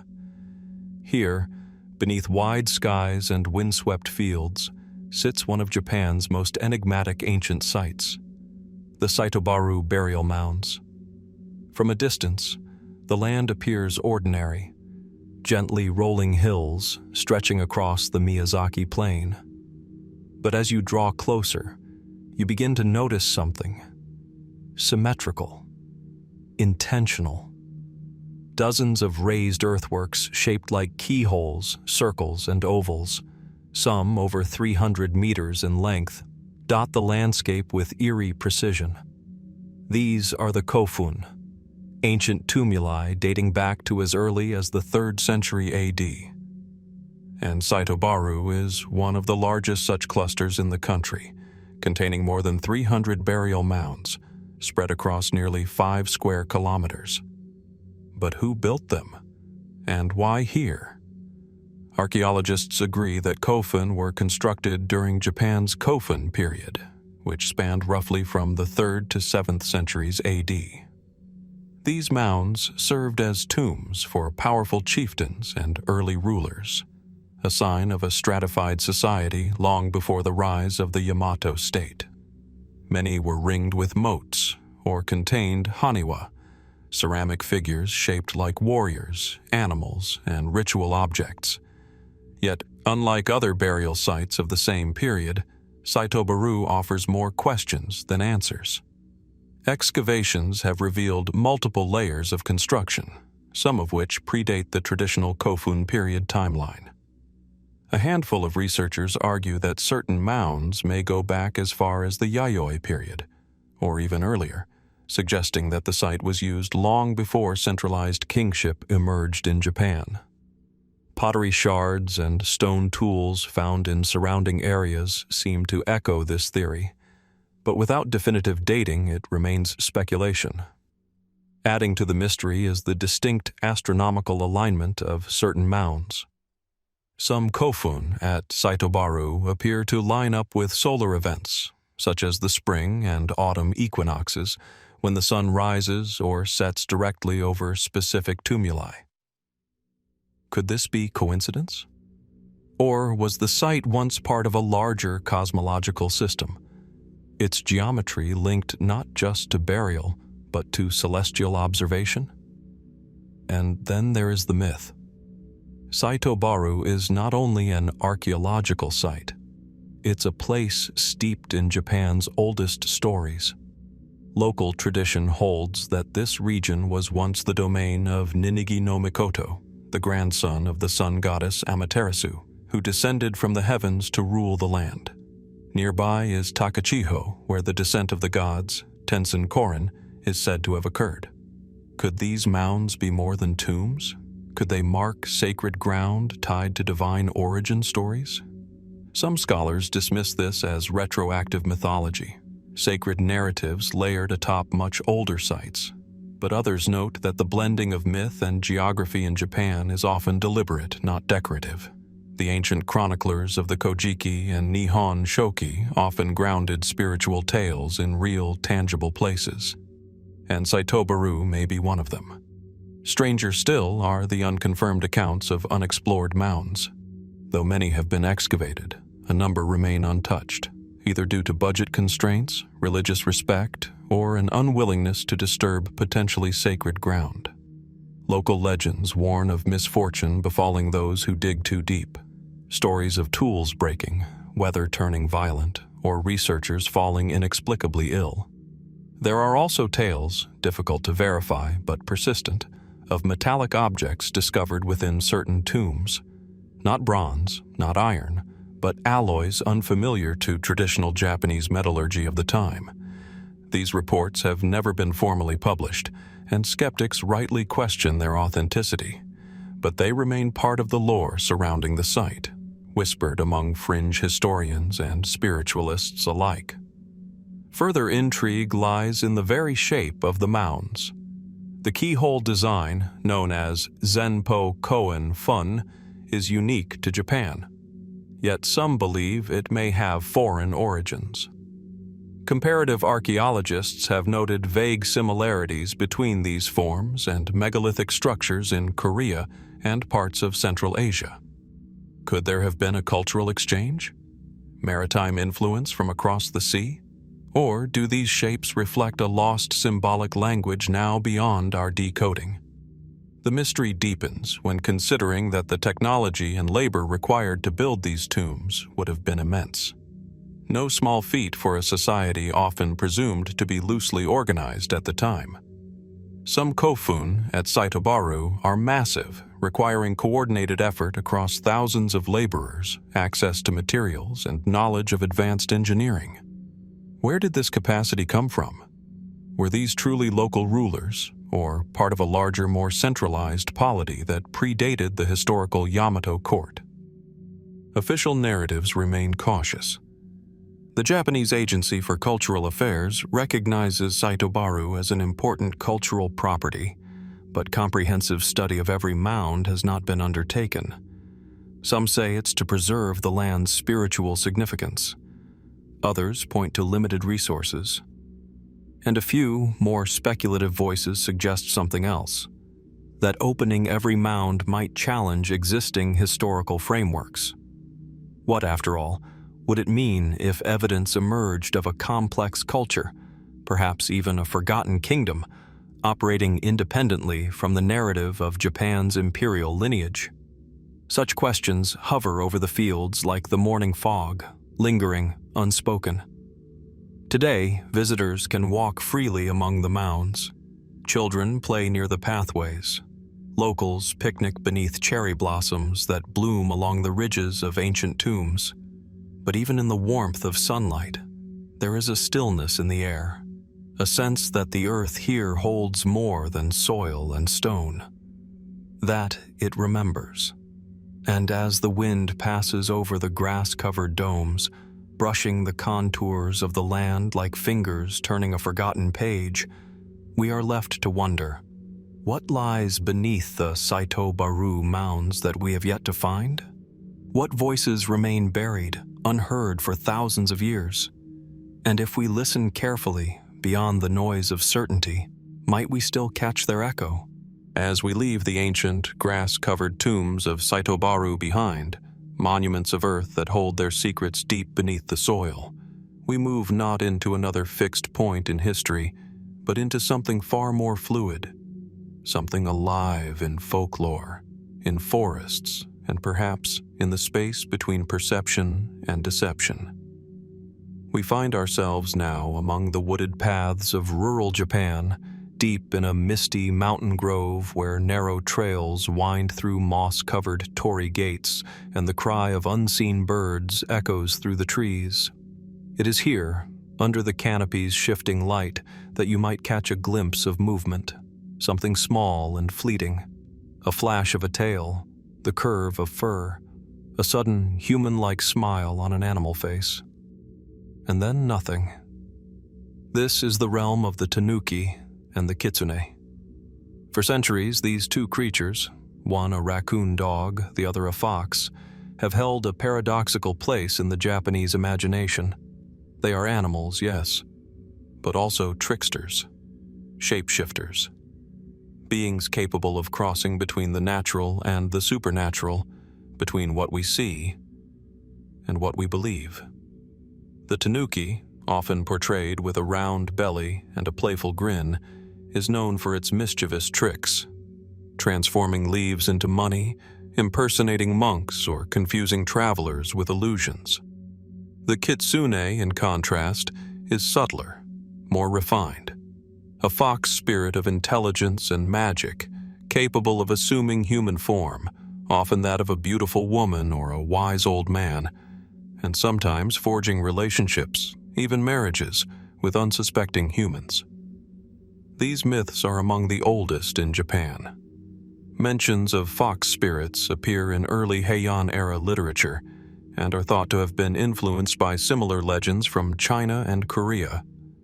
Tanuki myths, too, stretch back into the mists of time, their origin possibly rooted in Shinto animism and the belief that all things in nature possess a soul, a kami, capable of transformation.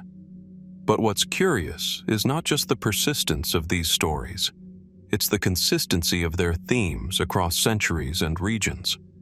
From the northern mountains of Tōhoku to the southern forests of Kyushu, there are local tales of villagers who encountered a stranger, welcomed them in, only to later discover they had been speaking to a fox in disguise. Some report entire families of Kitsune living in plain sight, only vanishing once their secret was revealed. Tanuki, too, are said to create entire phantom villages, sounds of laughter and music echoing from nowhere, drawing wanderers off their path. What explains the uniformity of these accounts? Oral tradition, certainly. Cultural storytelling, undoubtedly. But is there something deeper at work? Something that speaks to a shared experience, however elusive? Historians often view such myths as metaphor. The Kitsune becomes a symbol of the outsider, beautiful, compelling, but ultimately unknowable. The Tanuki represents the chaos of the wild, an ungoverned force of nature poking holes in societal order. In this reading, their magic is not literal, but allegorical, a way to speak of the unseen forces shaping human life. Yet, others point to more unusual possibilities. Throughout the 19th and early 20th centuries, a surprising number of documented cases emerged of people, often in isolated regions, reporting prolonged interactions with what they believed to be transformed beings. These weren't fleeting visions, but full encounters, shared meals, conversations, even long-term relationships. Some victims, if that's the word, were later found in a trance-like state, unable to explain their memories. In several cases, Small shrines were erected on the sites of these events, still maintained today. Could these be examples of mass suggestion, shaped by cultural expectation? Or could they reflect a kind of cognitive dissonance, a moment where the brain's need to explain the inexplicable results in myth-like rationalization? Alternatively, some scholars of the paranormal entertain a fringe idea that these legends could be linked to phenomena not yet understood, perhaps brief, shared hallucinations triggered by environmental conditions or psychological states. Others invoke the concept of liminality, the idea that certain places, especially boundaries like mountain passes or shrines at dusk, invite altered states of perception. In these in-between spaces, the mind becomes more open to experiences outside rational explanation. But even this does not fully explain the emotional depth of the myths. The most haunting stories are not about mischief, but about love and loss. In one well-known tale, a man marries a woman who is later revealed to be a fox in disguise. When her identity is discovered, she must leave, but continues to watch over their child from afar. Variations of this story appear throughout Japan. Some are tragic, others are tender, but all suggest something profound, a longing for connection that transcends the natural order. Could these tales be memory, not of foxes and raccoons, but of a time when people felt more connected to nature, when the forest was not just a backdrop, but a participant in life? Perhaps the shapeshifters are less about deception and more about recognition, an acknowledgement that what appears animal may be, in some vital way, kin. Modern Japan continues to embrace these figures. Kitsune still guard the gates of Inari shrines, their stone forms adorned with red bibs. Tanuki statues populate gardens and storefronts, bellies round, eyes wide with mischief. But beneath the cuteness, something older stirs. Because myths, once born, don't die. They change shape, like the creatures they describe. So we are left to wonder, if you were to walk a forest path alone at dusk and encounter a stranger who seemed not quite right, would you notice? If the person sitting beside you in the train, smiling politely, was not what they appeared to be, would you sense it? Or have the Kitsune and Tanuki simply learned to hide better? Perhaps, as always, the truth lies in the space between stories and silence, between pawprint and footprint, between what we think we know and what watches us from the trees. Just as the forests of Japan are said to hold spirits in the form of foxes and tanuki, so too do the seas, where the line between the living and the dead can be as fleeting as a ripple on water. Now we turn northward, leaving behind the shaded glens and deceptive paths of inland Japan, and move to the rugged, wind-battered coastlines of Tōhoku, a region steeped in silence and salt, where cliffs rise sharply above the Pacific and fishing villages cling to the rocks as they have for centuries. Here, amid the crashing waves and morning fog, stories persist of something seen, but not explained. The Yūrei ghost boats. The image is simple and chilling, a weathered wooden vessel, drifting silently through early morning mist. No oars, no sails, and most importantly, no living crew. But upon closer inspection, it is not empty. Inside, unmoving, are figures, human-like in shape, but pale, shrunken, or strangely distorted. Sometimes they are described as decayed, other times too perfect, like statues carved from salt or wax, always silent, always watching. The phenomenon is not a modern invention. Accounts of ghostly boats, called Yūrei-sen, or phantom ships, date back hundreds of years in Japanese folklore. The earliest known mentions appear in regional documents from the Edo period, and even earlier in oral traditions passed through fishing families along the coast. The common thread is eerily consistent. A boat appears where none should be, bearing passengers who do not respond, do not move, and do not belong. In Tōhoku specifically, Particularly along the Sanriku coast, these stories have taken on a haunting specificity. Certain villages claim that after major storms or during the ghost-heavy season of Obon, when ancestral spirits are said to return to the world of the living, ghost boats have been seen drifting toward shore, only to vanish just as they come near. Fishermen speak of spotting a ship from afar, recognizably Japanese, with a curved bow and aging wood, yet when approached, it dissolves into fog. Others report hearing rhythmic rowing at night, long before the horizon reveals any silhouette. Are these merely hallucinations born of sea fatigue? The tricks of low light and wind-bent fog? That's one explanation, but not the only one. Following the devastating tsunami of March 2011, sightings of ghost boats increased.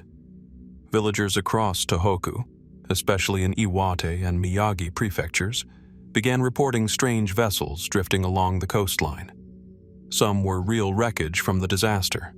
Others, according to locals, were not.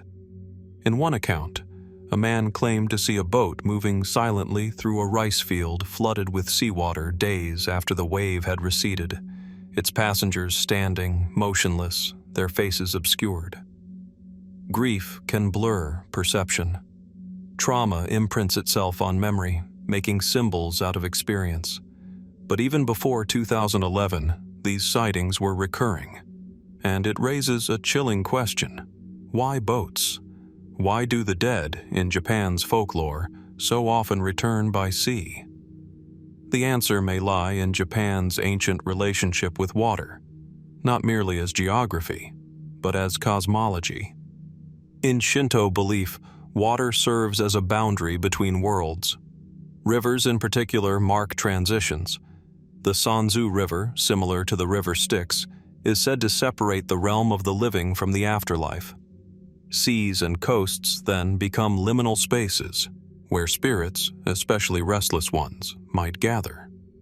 In Buddhist funerary rites, too, the departed are often honored with floating lanterns, set adrift to guide them peacefully onward. But what if the journey is not peaceful? What if the dead cannot find their way? This is where the notion of Yūrei, vengeful or unsettled spirits, becomes essential. In Japan, a spirit may linger if it dies violently, without proper rituals, or with unfinished business. Given the frequency of shipwrecks, natural disasters, and war along Tōhoku's shores, the idea of unsettled souls at sea becomes more than metaphor. Still, not all interpretations are spiritual. Skeptics have pointed to more earthly explanations. Some believe the ghost boats are real vessels, North Korean in origin, drifting across the Sea of Japan. These so-called ghost ships occasionally wash ashore, their crews dead or missing, the craft unmanned. They often arrive in winter, having lost navigation or fuel. It's a tragic, tangible phenomenon. And yet, those boats are made of modern materials, often clearly marked. The Yūrei boats of folklore are described as old, almost anachronistic, hand-carved, weathered, unfamiliar in construction, as if they belong to another time entirely. Could this be a merging of real tragedy and old narrative, a psychological blending of past and present? Another theory, quietly suggested in fringe circles, is that these visions may be related to environmental memory. Some researchers in Japan and abroad have proposed that intense emotional or physical trauma leaves an imprint in the environment. Similar to the stone tape theory in Western paranormal study, it suggests that ghost sightings of people or objects may be residual phenomena, echoes, not presences. The sea, with its rhythms and depth, might be an ideal vessel for such echoes to replay. There's also the cultural silence to consider. In many fishing communities, speaking openly about Yūrei boats is avoided. It is not that people don't believe, it is that they do. And to speak of such things is to invite attention or misfortune. So the stories remain half-whispered, recounted in inns, around family altars, or offered to strangers only with the phrase, "I'm not saying I saw it, but..."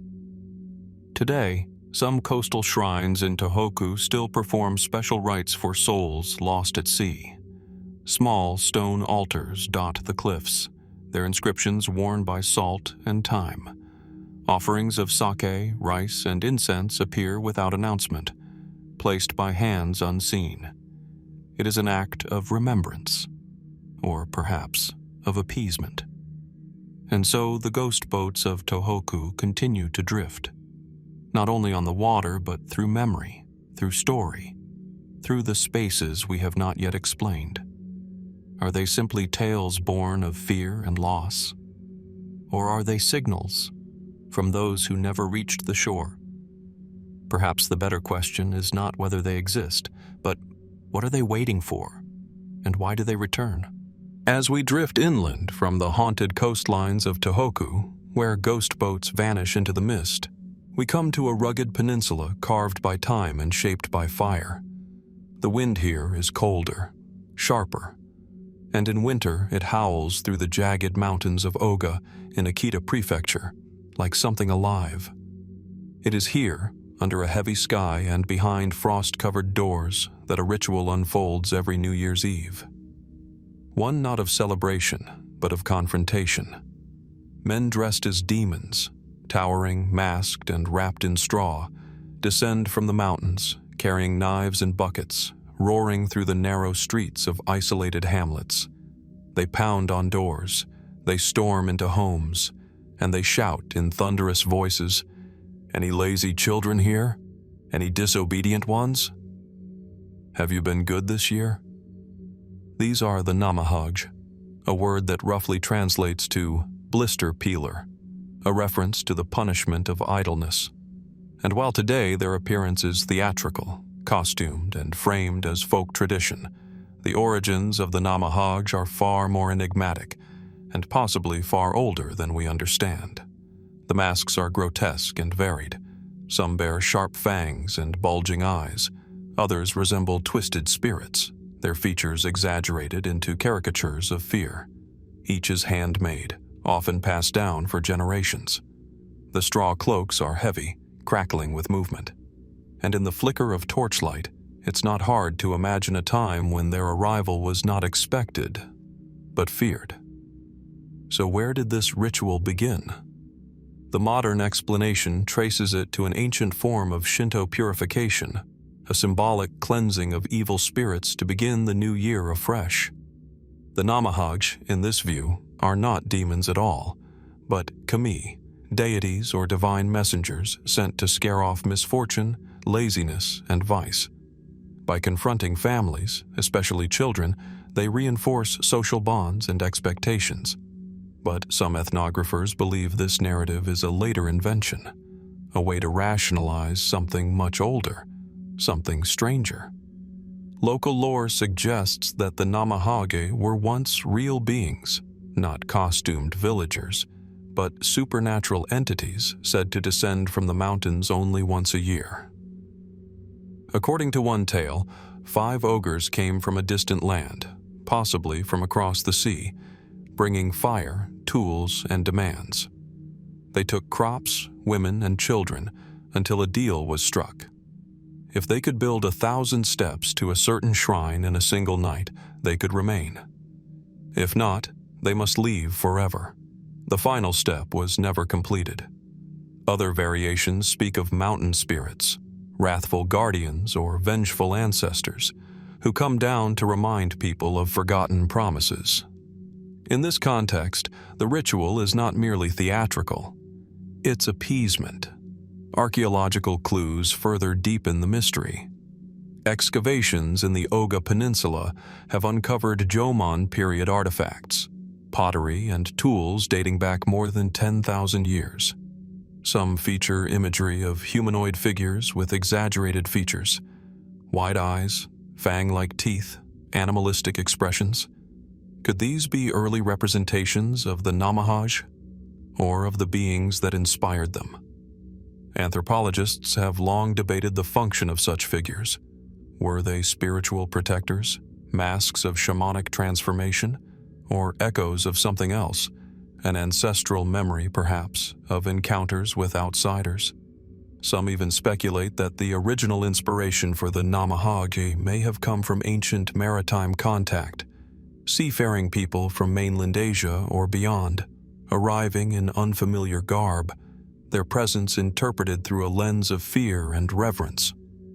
More speculative theories propose that the Namahage are part of a pan-Japanese archetype of visiting deities, a tradition found in other regions such as Kagoshima and Niigata.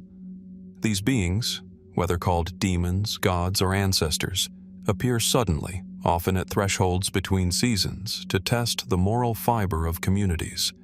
They arrive uninvited, cannot be ignored, and demand accountability.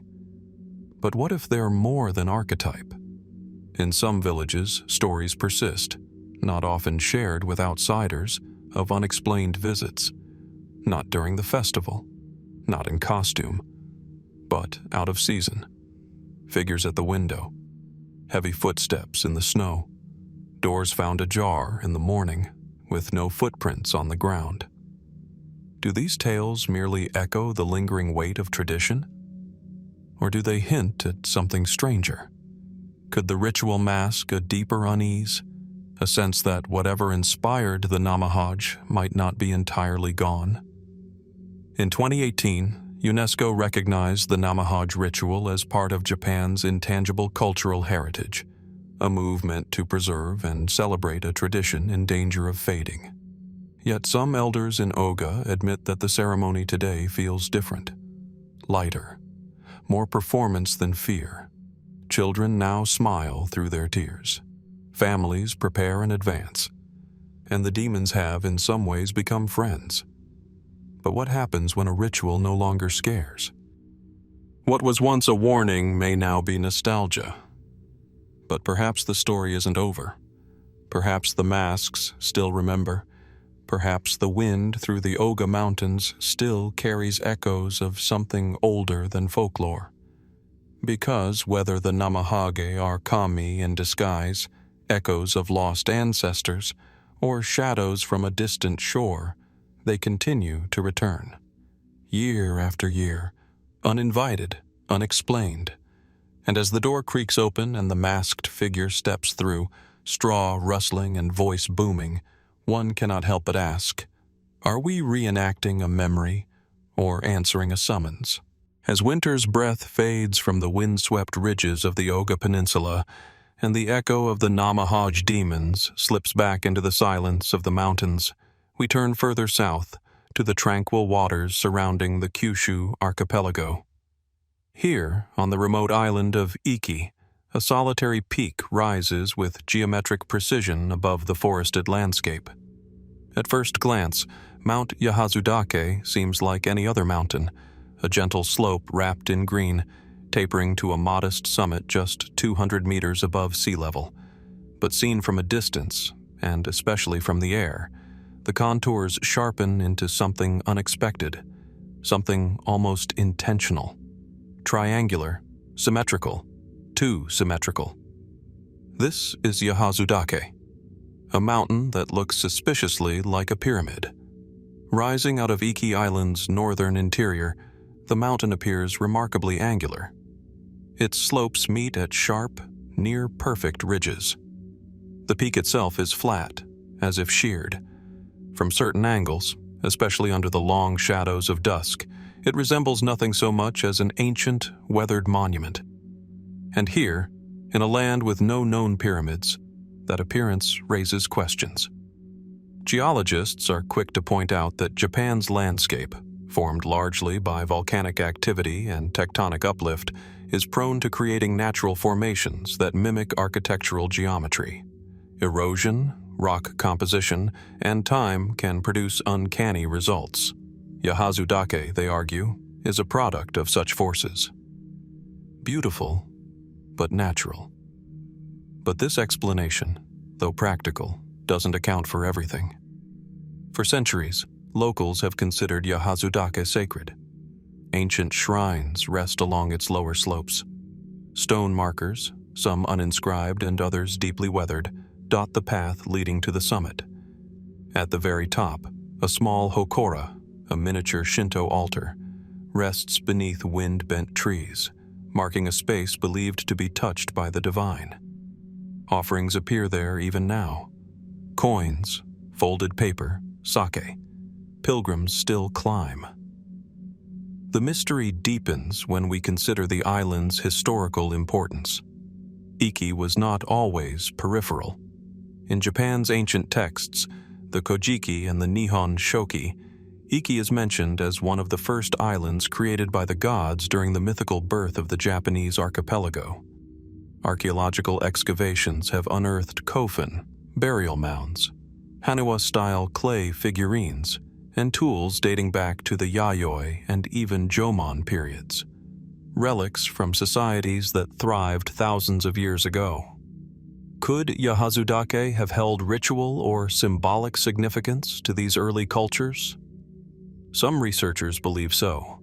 Local folklore refers to the mountain as a sacred arrowhead, the name Yahazu itself translating loosely to notched arrow or arrow rest. In ancient cosmology, mountains were not merely landforms. They were conduits, axis points between the physical and spiritual realms. A pyramid-shaped mountain, then, would not be a coincidence. It would be a message. And yet, if there were hands behind Yahazudake's formation, whose were they? There are no records of ancient stone cutting on Iki Island sophisticated enough to sculpt a mountain, no evidence of quarrying or megalithic construction akin to that seen in Egypt or Mesoamerica. And yet the question lingers, can nature alone produce such symmetry? Proponents of fringe theories argue otherwise. They point to satellite imagery, angle measurements, and comparative geometry. The slope ratios on each side of the mountain, they note, are nearly identical, unusually so for a natural hill. Some suggest that Yahazudake is the remnant of a forgotten civilization, perhaps predating Japan's recorded history. Others link it to theories of global pyramid networks, claiming alignments with similar formations in China, Korea, or even underwater structures near Okinawa, like the controversial Yonaguni Monument. Still others see Yahazudake not as a tomb or temple, but as an energy node, a point where natural geomagnetic forces converge. Pilgrims have reported strange sensations at the summit: dizziness, heat, or profound calm. Is this the power of belief? Or is there something scientifically measurable beneath the surface? Skeptics remain unconvinced, citing confirmation bias, pareidolia, and the tendency to see patterns where none exist. And yet, the mountain endures, unchanged, unstudied in depth, and largely unknown beyond local folklore. Perhaps the most curious detail lies in what has not been explored. To date, there have been no comprehensive geological surveys of the mountain's internal structure, no ground-penetrating radar scans, no seismic analysis. Unlike famous pyramidal peaks such as Mount Padang in Indonesia or the Bosnian pyramids, Yahazudake has remained in quiet obscurity, overlooked by both mainstream science and the fringe exploration community. Why? Is it because the site is protected? Because it is too remote? Or perhaps because those who climb it do not seek to understand it with instruments, but with ritual? And so the mystery remains, half seen through forested slopes, half whispered in stories passed from elder to child. Is Mount Yahazudake merely a quirk of geology, carved by erosion and mistaken for meaning? Or is it a monument to something we've forgotten? A forgotten rite, a forgotten people, or a forgotten purpose? Maybe it's not what the mountain is that matters most, but why it still draws us upward. As the mysterious outline of Mount Yahazudake fades into the southern sea mist, we journey northeast, back to the heart of Honshu. The scenery shifts. From remote, forested slopes to the carefully cultivated plains of Hyogo Prefecture, where rice paddies ripple in the breeze and towns rest beneath centuries of quiet tradition. Here, rising from the landscape like a vision from another age, stands Himeji Castle. Nicknamed the White Heron, Himeji Castle is Japan's most pristine and elegant fortress. Its white-plastered walls gleam under the sun, and its soaring, tiered rooftops seem to take flight, frozen in mid-ascent. From afar, the castle evokes tranquility, harmony in stone and wood. But within its walls, beneath its graceful eaves and curved gables, a darker tale lingers. A tale that has endured for over 4 centuries. A tale whispered in the shadowed corners of its towers. This is the story of Okiku, the White Woman of Himeji Castle. Even today, visitors to the castle's inner keep speak of a strange chill near an old, unused well, its stone mouth now protected by a low wooden fence. From this well, it is said, the sound of a woman's voice can sometimes be heard, softly counting, in a tone more mournful than methodical. Ichi, ni, san, shi, go, roku, shichi, hachi, kyu. And then, silence. What happens next depends on who tells the story. In its most common form, the legend begins in the 17th century. Okiku was a lady-in-waiting in the service of a retainer of the shogunate. Some versions say a samurai named Aoyama Tesson. Others name his lord as a cruel daimyo. According to the tale, Okiku discovered a treasonous plot and refused to participate. In retaliation, she was falsely accused of losing one of 10 valuable family heirloom dishes. No matter how many times she counted, the 10th plate could not be found. Punishment was swift and merciless. Okiku was beaten, tortured, and finally thrown into a well, her body left to rot in the darkness, her soul unavenged. It is from that well, they say, her spirit continues to rise. But beyond the legend, what do the records tell us? Himeji Castle, completed in its current form in the early 1600s, was never besieged, never razed by fire, and remarkably, never dismantled. It stands as one of the few original castles in Japan to survive war and time almost untouched. Its walls and towers have been meticulously preserved, and yet nowhere in its official chronicles is the name Okiku recorded. No trial, no death, no missing dishes. And yet, the well exists. Known now as Okiku's Well, it sits near the castle's western bailey, in a shaded courtyard partially hidden from the main tourist path. Its stones are aged but intact. Peering into its depths reveals only darkness and the faint scent of damp earth. Is this merely a symbolic memorial?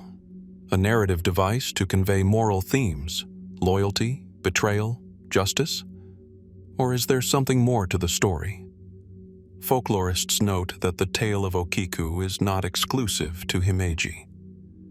Variants of the same legend, often involving a missing plate, a false accusation, and a ghostly woman counting, appear in Edo, Kyoto, and even as far north as Aomori. Some scholars suggest that the Okiku story is an amalgamation of multiple folk beliefs, fused over time into a single enduring narrative. But then, why does Himeji's well evoke such a visceral reaction? Even among castle staff and modern visitors, accounts persist of inexplicable phenomena. Cold spots, flickering lights, a sudden oppressive silence. In some versions, the counting is audible, just as described. In others, it is merely felt, like a presence standing nearby, silently watching. A few visitors report dreams or visions after their visit, of a woman in white, her face blurred, her hands clasped over something lost. Parapsychologists and spiritual researchers have occasionally investigated the site, but no empirical evidence has surfaced. Still, the experience, subjective though it may be, remains eerily consistent. Could the power of belief itself sustain this haunting? Could centuries of storytelling embed an emotional echo so deep it begins to manifest in the senses? More speculative theories take the story further. Some suggest that the plates themselves, said to be of foreign origin, perhaps Chinese porcelain, carried a curse or sacred significance. Others claim that the well predates the castle, marking the site of an earlier shrine or grave. A few even propose that the story of Okiku conceals a political allegory, masking the execution of a real-life whistleblower during a volatile time in Japan's transition from feudal rule to shogunate control. Yet none of these explanations can fully account for the atmosphere surrounding that simple, weathered well. Why does her story persist when the facts do not? Why does the name Okiku endure when the records are silent? Perhaps the answer lies not in the historical archive, but in something more human. In the guilt we associate with injustice, in the ache of memory, in the unresolved. As the sun dips behind the towers of Himeji Castle and shadows pool across the stone courtyard, the well grows dark again. Just a circle of silence among a fortress of whispers. And still, the wind stirs faintly. The air seems to lean in. Ichi, ni, san. Is it a ghost, a story, or something in between? Whatever the truth behind Okiku's fate, her presence, real or imagined, remains part of the castle itself, etched into stone, echoed in silence, suspended between history and myth. And so we ask, does Himeji Castle guard only relics of the past, or secrets it cannot reveal? Just beyond the western bailey of Himeji Castle, past whitewashed walls and weathered stone corridors, lies a quiet, shaded courtyard that most tourists pass without much notice. There, partially veiled by the low-hanging boughs of an old pine tree, stands a simple stone structure, round, moss-lined, and capped with a wooden frame. This is Okiku's well. To the uninitiated, it might seem like an ordinary feature of the castle's vast grounds, but for those who know the story, or perhaps have felt something near it, it is anything but ordinary. Its depth is unknown, its water long vanished, and yet, even in the silence of a modern afternoon, some claim they can hear her voice rising from the darkness. Counting. Always counting. The legend of Okiku has woven itself into the very stones of Himeji. As the story goes, Okiku was a servant in the 17th century, framed for the loss of a priceless heirloom dish, one of 10. Despite her innocence, she was tortured and thrown into this very well by her master. In death, she returned as a Yūrei, a spirit trapped by trauma, her soul lingering in the place of her suffering. She counts the dishes aloud, over and over. Ichi, ni, san, shi, go, roku, shichi, hachi, kyu. And then, silence. The missing 10th dish never comes. Over the centuries, this tale has traveled far beyond Himeji. It has inspired kabuki plays, no dramas, and countless retellings across Japan. In some versions, her counting is said to drive listeners mad. In others, priests are summoned to soothe her spirit, only for the voice to return with the next full moon. But no matter the variation, the core of the story remains. A wronged woman, a deep well, and a voice from below. The well itself is still there. Its stones remain intact, their surfaces worn by time, but not ruined. Tour guides mention it in passing, but few linger. Some say birds never land on its rim. Others claim photographs taken near it sometimes come back blurred or marred by streaks of light. But where does legend end and lived memory begin? Historical records offer no clear proof that a servant named Okiku ever lived at Himeji Castle. No court documents, no inventory of missing dishes, no disciplinary proceedings. And yet, the absence of official evidence doesn't erase centuries of collective belief. Oral traditions, passed down generation to generation, often preserve truths in metaphor when facts are lost to time. Could Okiku have been real? Her name altered, her station unrecorded? It's not impossible. During the early Edo period, Japan's rigid class system often excluded lower-class individuals, especially women, from official documentation. If Okiku had been a servant and her death a scandal, her story could easily have been erased, at least on paper. But then how did it persist so vividly in the public imagination? One theory is that the well itself served as an emotional anchor. Wells in Japanese folklore are liminal spaces, transitions between worlds. They connect the surface to the underworld, the conscious to the subconscious. In Shinto and Buddhist cosmology, water often serves as a spiritual boundary. And in the case of Okiku's well, that symbolism may have transformed a real or imagined tragedy into a persistent ghost story. Could the power of place alone sustain a haunting? Modern investigators, both academic and amateur, have tried to study the phenomenon. Paranormal researchers have used audio equipment around the well's rim. Some claim to have captured faint voices, others strange electromagnetic readings. But none of it has been definitively proven. Skeptics dismiss these findings as psychological suggestion. Visitors so primed by the legend that they interpret natural sounds as supernatural ones. And yet, the stories continue. Castle workers have reported odd sensations, cold pockets of air, the sense of being watched. One caretaker claimed to have heard footsteps pacing the gravel behind him near dusk, only to find no one there. Another spoke of a low whispering sound that stopped when he turned on his flashlight. Are these merely coincidences? More speculative theories go further. Some believe that the well was never meant to be a simple utility.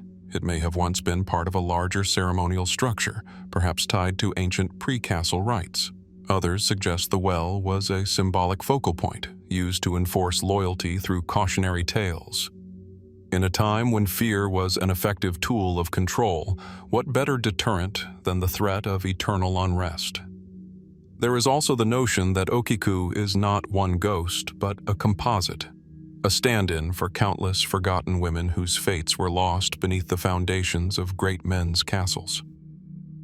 In this interpretation, her voice is the echo of 1,000 silences, the missing 10th plate symbolizing something deeper. Justice never served, lives never mourned. Of course, these are only theories. The well remains sealed. No full excavation has ever been attempted. And perhaps that is for the best. In a country that deeply respects the boundary between the physical and spiritual realms, some doors are better left unopened. So what draws us still to this place? Is it the geometry of the circle, a perfect void amid centuries of history? Is it the need to believe in something more, something that endures beyond death? Or is it simply that we are haunted not by ghosts, but by what we can never fully understand? The ghost of Okiku's well does not cry out for revenge. She counts, methodically, endlessly, as if searching not just for a plate, but for resolution or recognition. And in the stillness of that courtyard, where the breeze shifts the pine branches just so, and the air seems heavier than it should be, one begins to wonder, what if she's still waiting to be heard?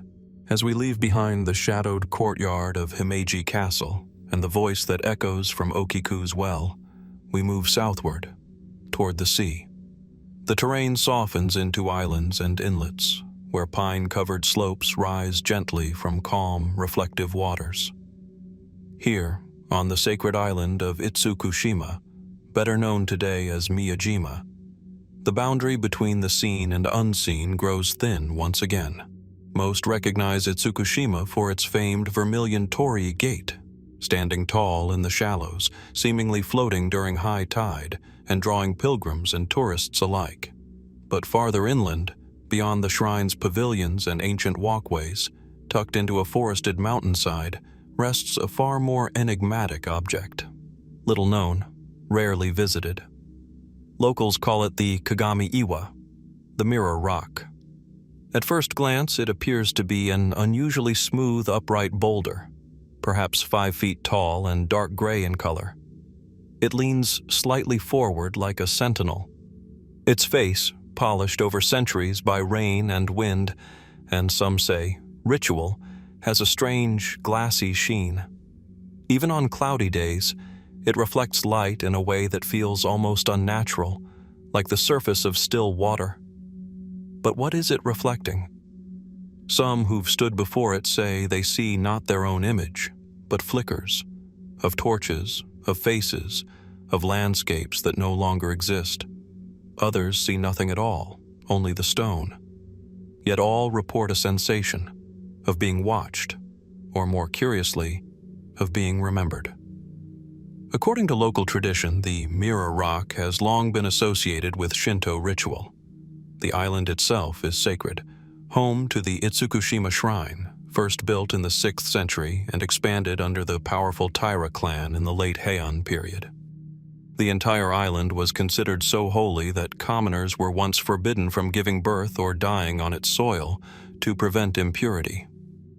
Amid such spiritual reverence, the Mirror Rock was believed to be a site of communion, a place where the kami, or divine spirits, could manifest.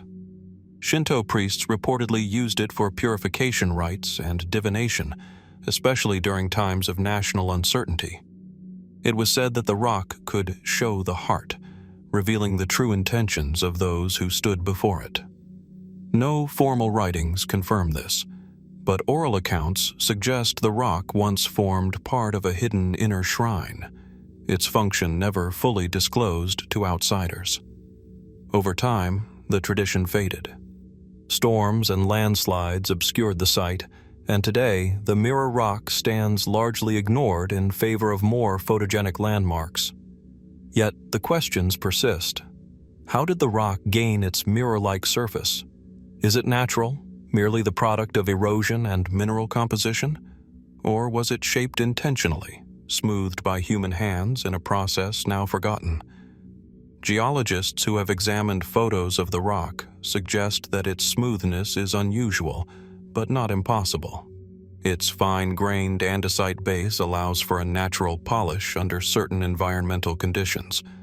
However, they also admit that the level of reflectivity, especially under moonlight, remains difficult to explain without closer, more scientific inspection. And then there's the name.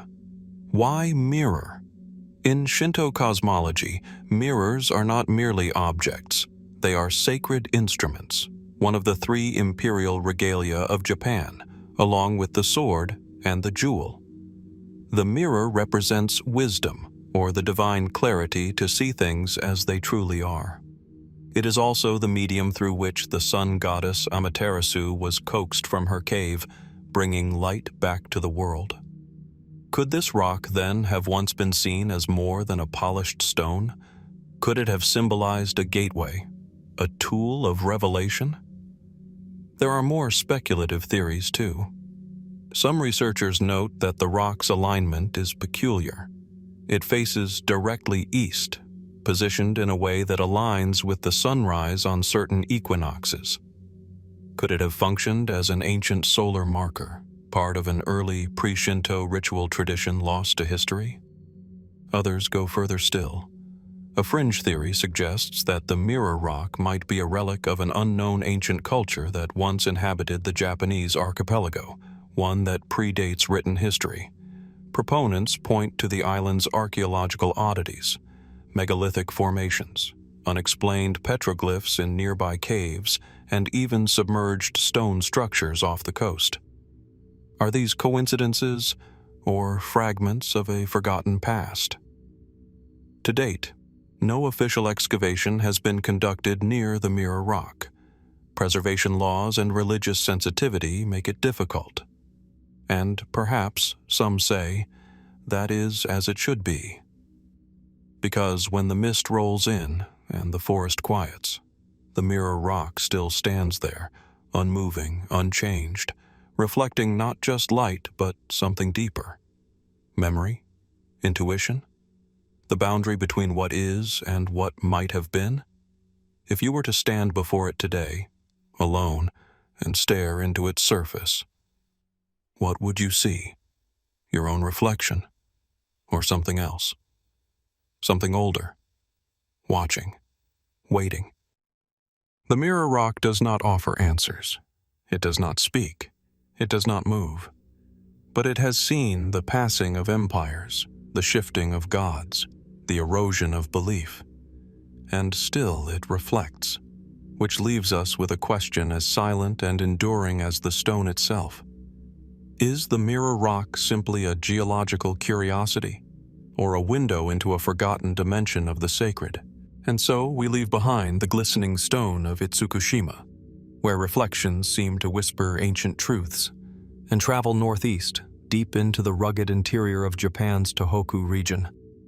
The terrain changes dramatically, from sacred shorelines to dramatic river gorges carved through volcanic rock. As the landscape grows more remote, more primeval, we arrive at an otherworldly formation that seems sculpted by gods rather than time.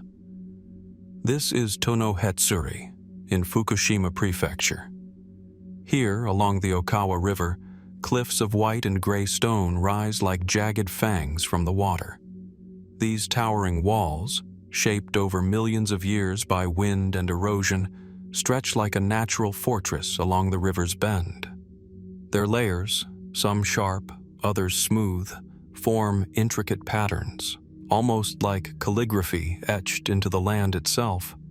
But beyond their geological majesty lies a mystery less visible and far less understood. For centuries, these cliffs were not merely admired, they were revered. Locals spoke of them as Kami no Ishi, stones of the gods. And here, hidden among the fissures and shadows, took place one of Japan's most enigmatic and scarcely documented rites, the rain-making ritual of Tonohetsuri. At first, the idea seems improbable. How could ancient people, without modern meteorology or technology, have believed they could summon rain? And why here, among cliffs so distant from farmland or palace? Historical fragments, mostly oral, tell us that during times of drought, elders, priests, and villagers would gather at the base of the cliffs. Sacred fires were lit, and chants, some remembered only in fragments, rose with the smoke. Offerings were left on stone outcrops, bundles of rice, feathers, wooden tablets. The focal point of the ritual was a specific fissure in the cliff wall, said to house a spirit or elemental kami connected to water. What exactly happened next is difficult to reconstruct. Some stories say the participants would beat drums carved from hollow trees, their rhythms mimicking thunder. Others describe processions of women in white robes dancing barefoot along the riverbanks, arms lifted to the sky. A few sources mention a mirror bowl filled with spring water placed on a rock ledge to reflect the sky, inviting clouds to form, as if through sympathetic magic. And then, it would rain. Could it be coincidence? A trick of timing, or simply a well-practiced reading of weather patterns? Skeptics point to Japan's humid subtropical climate and the fact that rains are frequent in the region during certain seasons. They argue that villagers likely developed an intuitive understanding of cloud movement and seasonal shifts, enabling them to predict rainfall with surprising accuracy. The ritual, then, may have been less a cause than a celebration of what was already imminent. But even this explanation leaves questions. Why go to such extremes, to the same remote cliffs, generation after generation? Why attribute the rain to spirits housed within stone?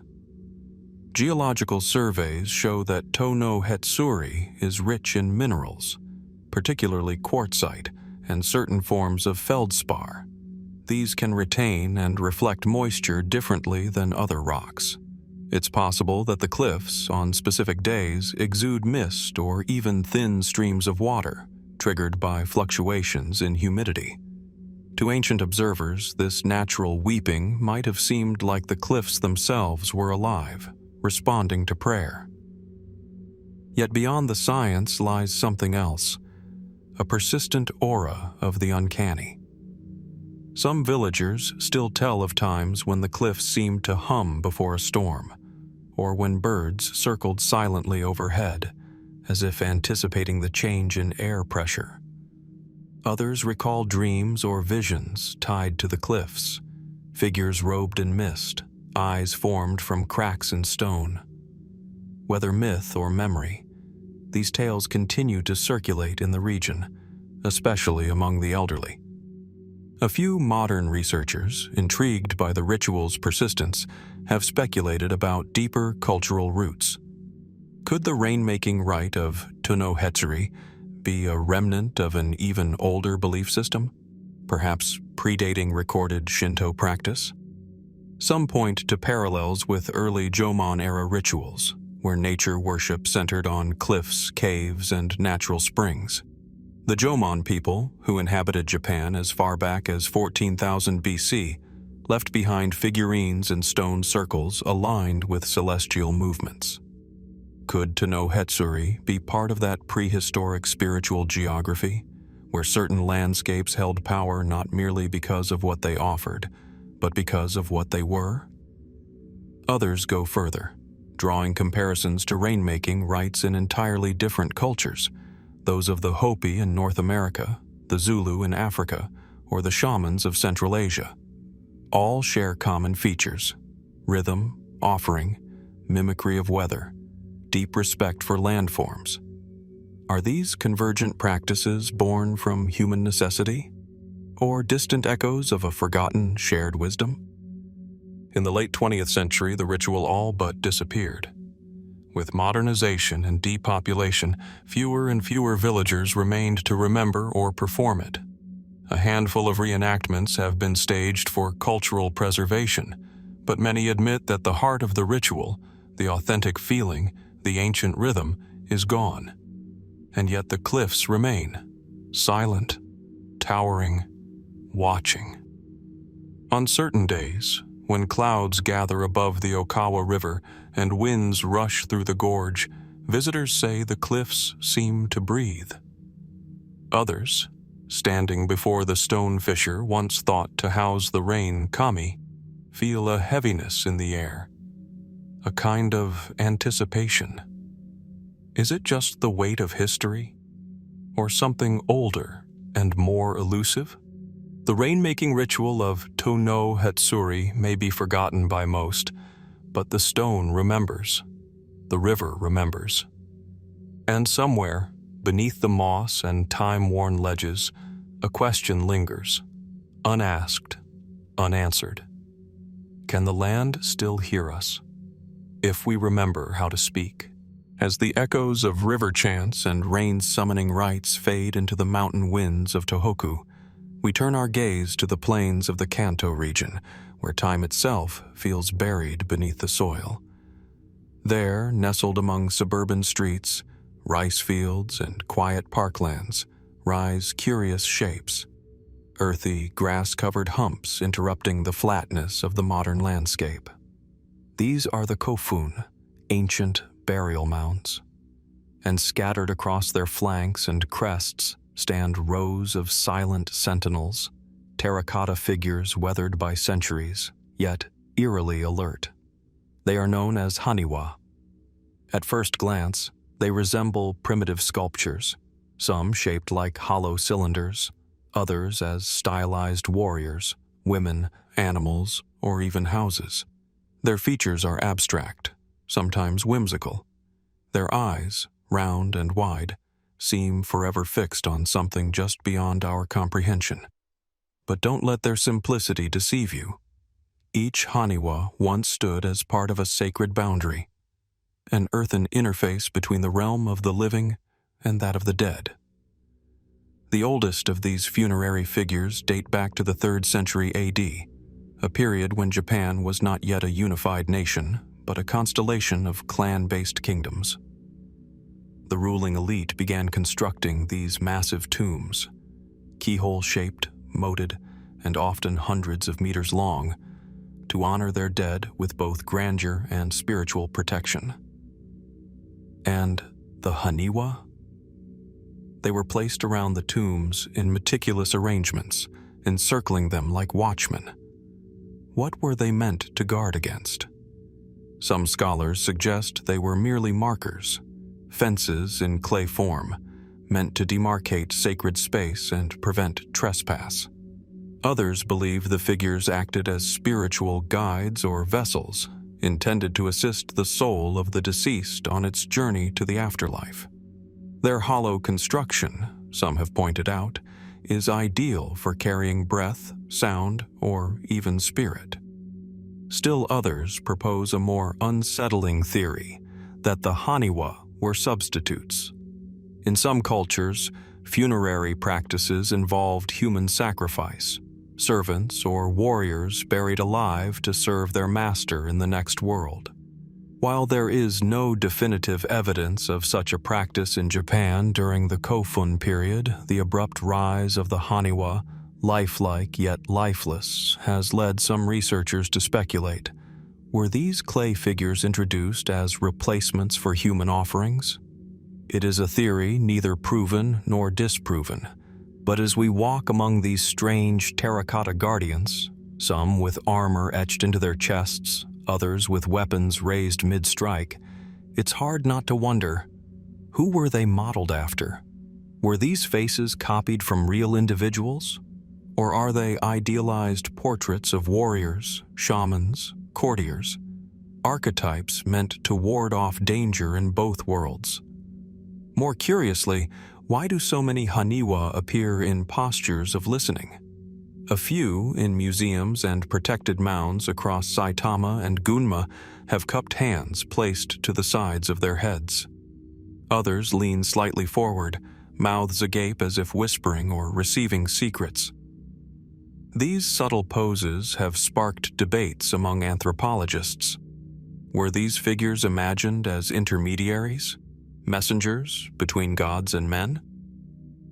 One cluster of Kofun in Ota, Gunma Prefecture, is known locally as the Whispering Mounds. Here, an unusual acoustic phenomenon has been reported.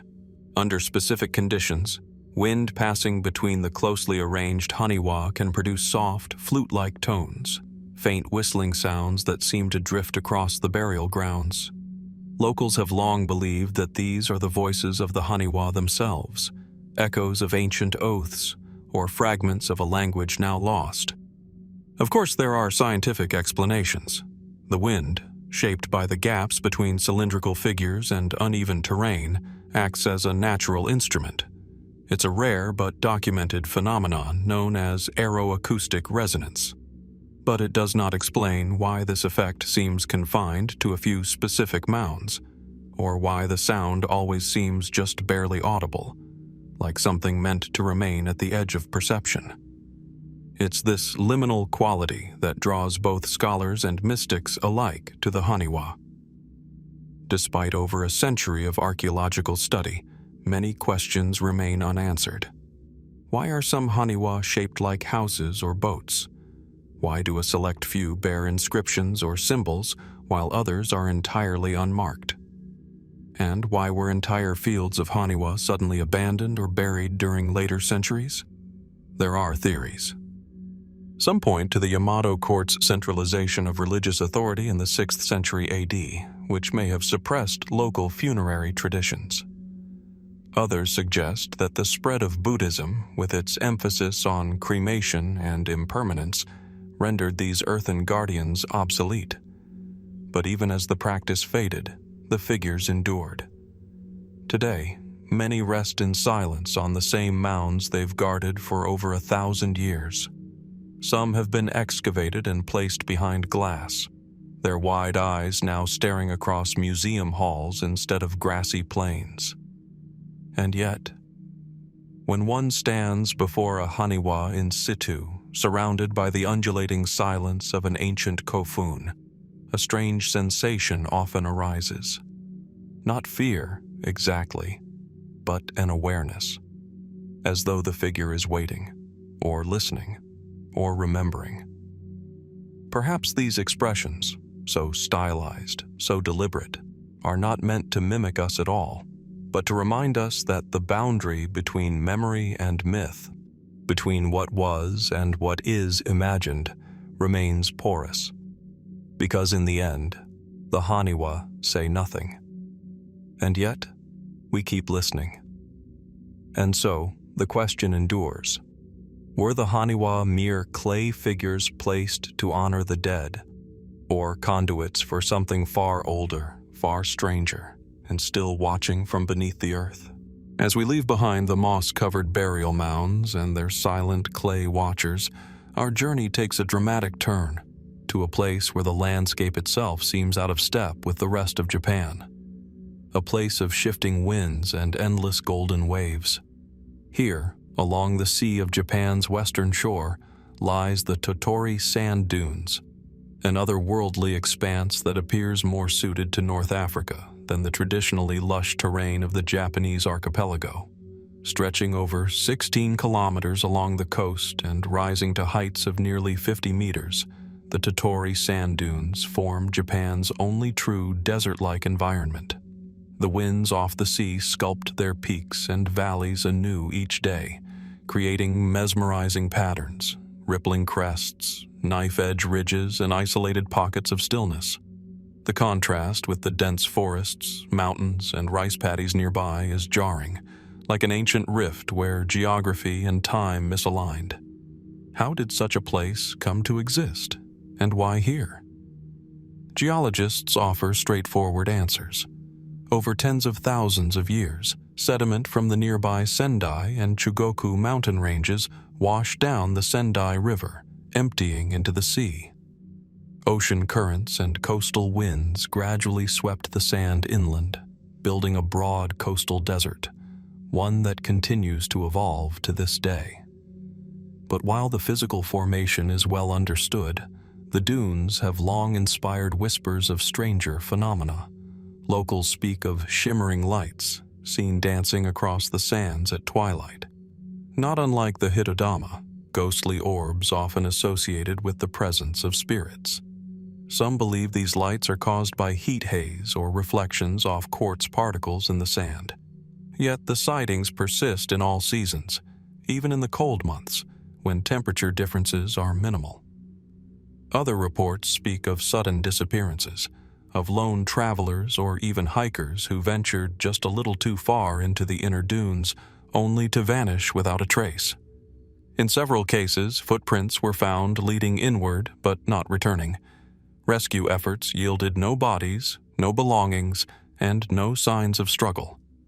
Just an unnerving stillness. Could this be explained by the landscape's ever-shifting nature? The fine sand is known to collapse easily. A person could fall, become disoriented, even buried under a minor slide. And yet, the notion that the dunes might consume those who cross certain unseen lines has become a persistent part of local lore. Adding to the mystery are accounts of deep, resonant hums, low frequencies that seem to emanate from beneath the surface. In rare moments, visitors have described feeling a subtle vibration beneath their feet, or hearing a sound like chanting carried on the wind. Scientists refer to this as acoustic dune phenomenon, a natural occurrence wherein grains of sand vibrate and rub together under pressure, producing sound. But again, this fails to explain the rhythmic or tonal qualities some claim to have heard, sounds that evoke not randomness but intention. Perhaps the most intriguing enigma comes from beneath the sand itself. In the late 20th century, a local research team conducting subsurface imaging reportedly discovered anomalous patterns, shallow geometric formations inconsistent with natural sediment layering, rectangular voids, linear alignments. One particular formation, buried just meters below the surface, was described as resembling a large circular platform. Due to budgetary constraints and concerns about preserving the dune's natural state, no excavation was ever pursued. The data, vague and incomplete, was quietly archived. Some researchers speculate these could be remnants of long-lost settlements or ritual platforms buried during a past climatic shift. After all, ancient tools and pottery shards have been found in nearby areas, proof that people once lived in what is now shifting sand. Others, however, entertain the idea that the dunes may hide something far older, something not yet classified by archaeology. Curiously, ancient texts make mention of a mysterious coastal region west of Izumo, a land described in the Kojiki and Nihon Shoki not by name, but through metaphor. A land where the ground sighed and sang, where gods built palaces that sank in a single day. Could these be poetic descriptions of tectonic events, or symbolic references to rituals long forgotten? A few folklorists believe the dunes were once considered sacred liminal spaces, thresholds between the realms of the living and the dead. The sea to the north was often viewed as a gateway to the underworld, and sand, ever-changing, may have symbolized the fragile boundary between this world and the next. Is it possible that the dunes once hosted ceremonial functions? Could the shifting landscape be hiding the remains of a vanished culture, its markings erased not by time, but by sand? Despite increasing tourism and frequent studies, the Tottori sand dunes retain a feeling of quiet seclusion. On overcast days, the golden sands turn gray beneath the sky, and shadows stretch long across the ridges. Even surrounded by crowds, the expanse feels deeply isolating, like standing at the edge of something immense and unknowable. Perhaps that's the real draw. For all the science that explains its formation, the dunes seem to resist certainty. The land changes shape from day to day. Footprints vanish in minutes. Trails disappear. The past here is not merely buried. It moves, breathes, hides. And so, we are left with questions. Were the shimmering lights just tricks of wind and sun, or echoes of some older presence? Are the humming tones natural harmonics, or the whisper of buried chambers waiting to be unearthed? Or could it be that the most enduring anomaly of Tottori's dunes is not what lies beneath them, but how they make us feel, like strangers in a place where memory itself is made of sand? As the last grains of windswept sand settle behind us in Tottori, we now shift our gaze from Japan's desolate dunes to the courtly elegance of Kyoto's ancient palaces, once alive with whispered intrigues, silken robes, and the power of unseen influence. Amid the polished wood and incense-thick air of Heian-era Japan, no name carried more weight than Fujiwara. For centuries, the Fujiwara clan was Japan's invisible hand, a family not of emperors, but of kingmakers. Today, the ruins of their legacy are scattered, subtle, a forgotten estate here, a family crest hidden on a shrine's lintel.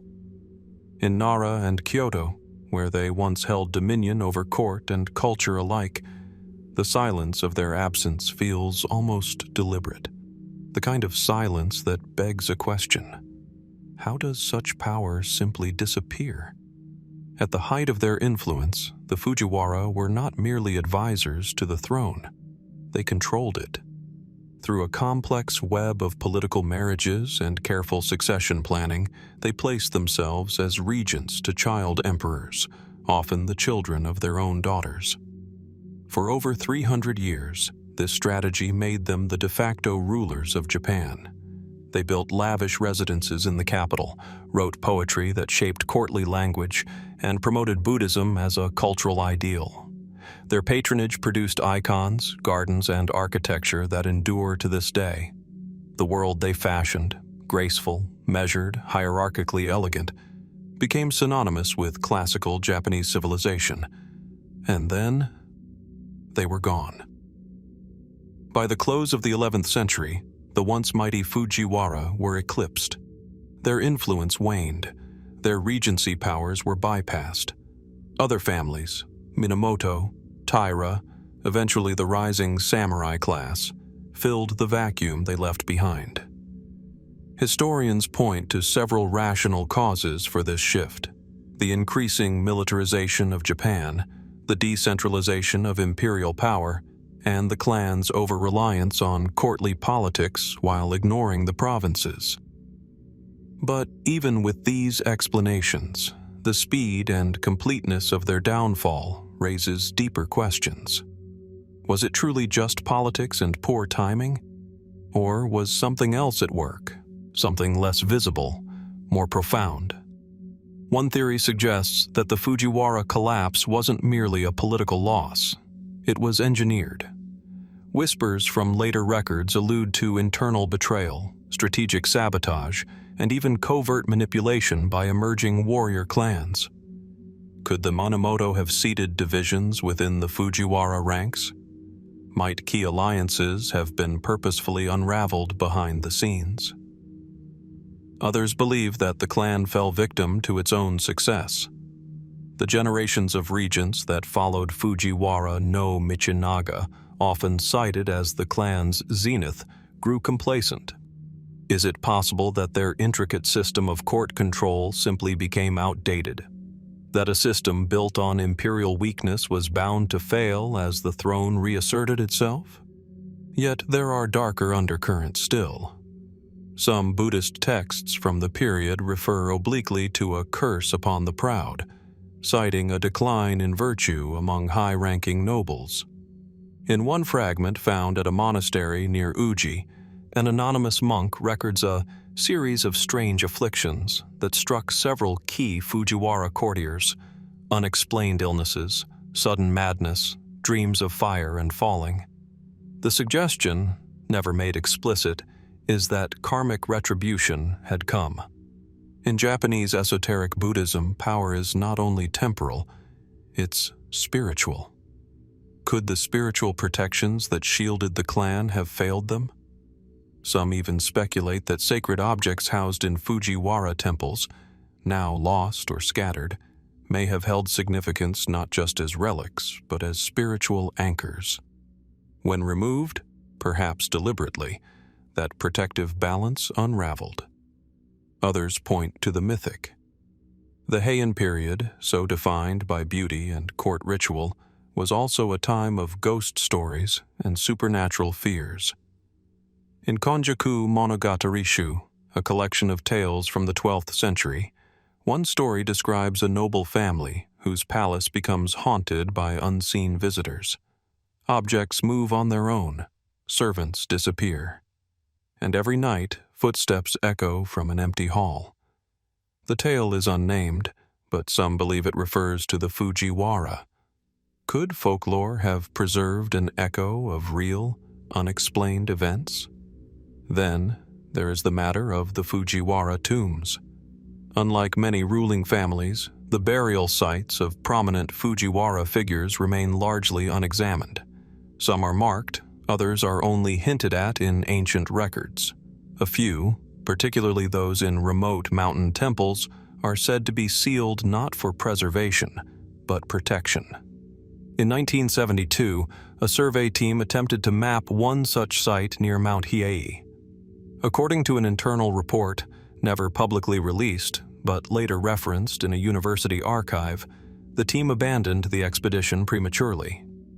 A note in the margin reads, "Structural instability but strange readings from magnetic instruments." There was no follow-up. Could something still lie buried beneath these sites? Evidence of internal conflict? Lost documents? Artifacts too powerful or too damning for open display?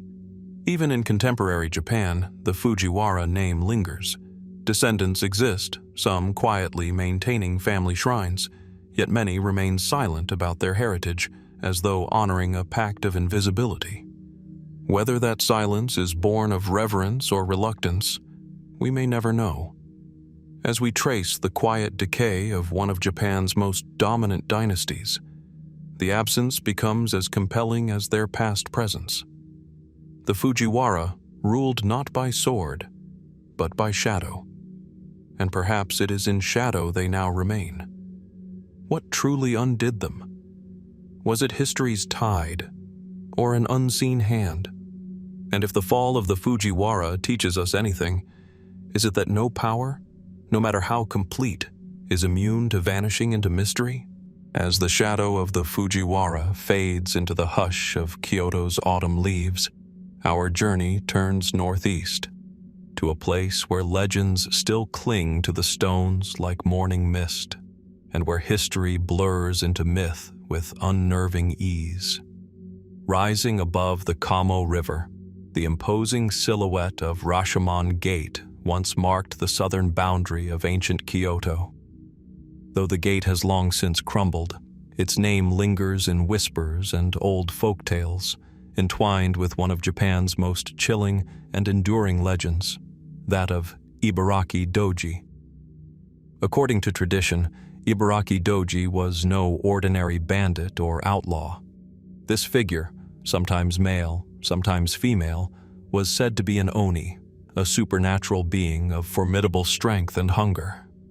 Often described with crimson skin, gleaming fangs, and wild flowing hair, Ibaraki was a servant, or perhaps even the lover, of another notorious demon, Shuten-Doji, the infamous terror of Mount Oi. Yet it is not on the mountain that Ibaraki's name became immortal, but here, within the eerie boundaries of the capital's southern gate. So what exactly happened at Rashomon? The most widely known version of the legend tells of Watanabe no Tsuna, a retainer of the great samurai Minamoto no Raiko. Tasked with patrolling the city, Tsuna encountered a demonic figure lurking by the gate. During a fierce battle, Tsuna managed to sever Ibaraki's arm with his sword. The demon fled, howling into the night, but Tsuna, thinking quickly, took the severed limb home and locked it away in an iron chest. But this was no ordinary trophy. Soon after, an old woman appeared at Tsuna's residence, his aunt, or so she claimed. After gaining his trust, she asked to see the demon's arm. As the chest was opened, the figure revealed her true identity, Ibaraki-Dōji, returned in disguise to reclaim what had been lost. In a flash, the demon vanished, arm in hand, leaving Tsuna stunned and the mystery unresolved. To this day, the tale is retold in kabuki theater, woodblock prints, and temple carvings. It is dramatic, vivid, and yet, behind the artistry, unsettling questions remain. Where did this story originate? And could there be something more than simple folklore behind it? Historical records place the construction of Rashomon Gate in the Heian period, around the 8th century. At the time, it marked not just the city's border, but a symbolic divide between the order of the capital and the chaos beyond. Over time, the gate fell into disrepair. By the 10th century, it was a place of fear, haunted by thieves, outcasts, and the unburied dead. Corpses were often abandoned there, either victims of violence or of society's neglect. Some historians believe this decaying, liminal space birthed the Ibaraki legend as a personification of societal anxiety, but that alone may not explain the details, the severed arm, the shape-shifting trickery, or the fierce supernatural combat.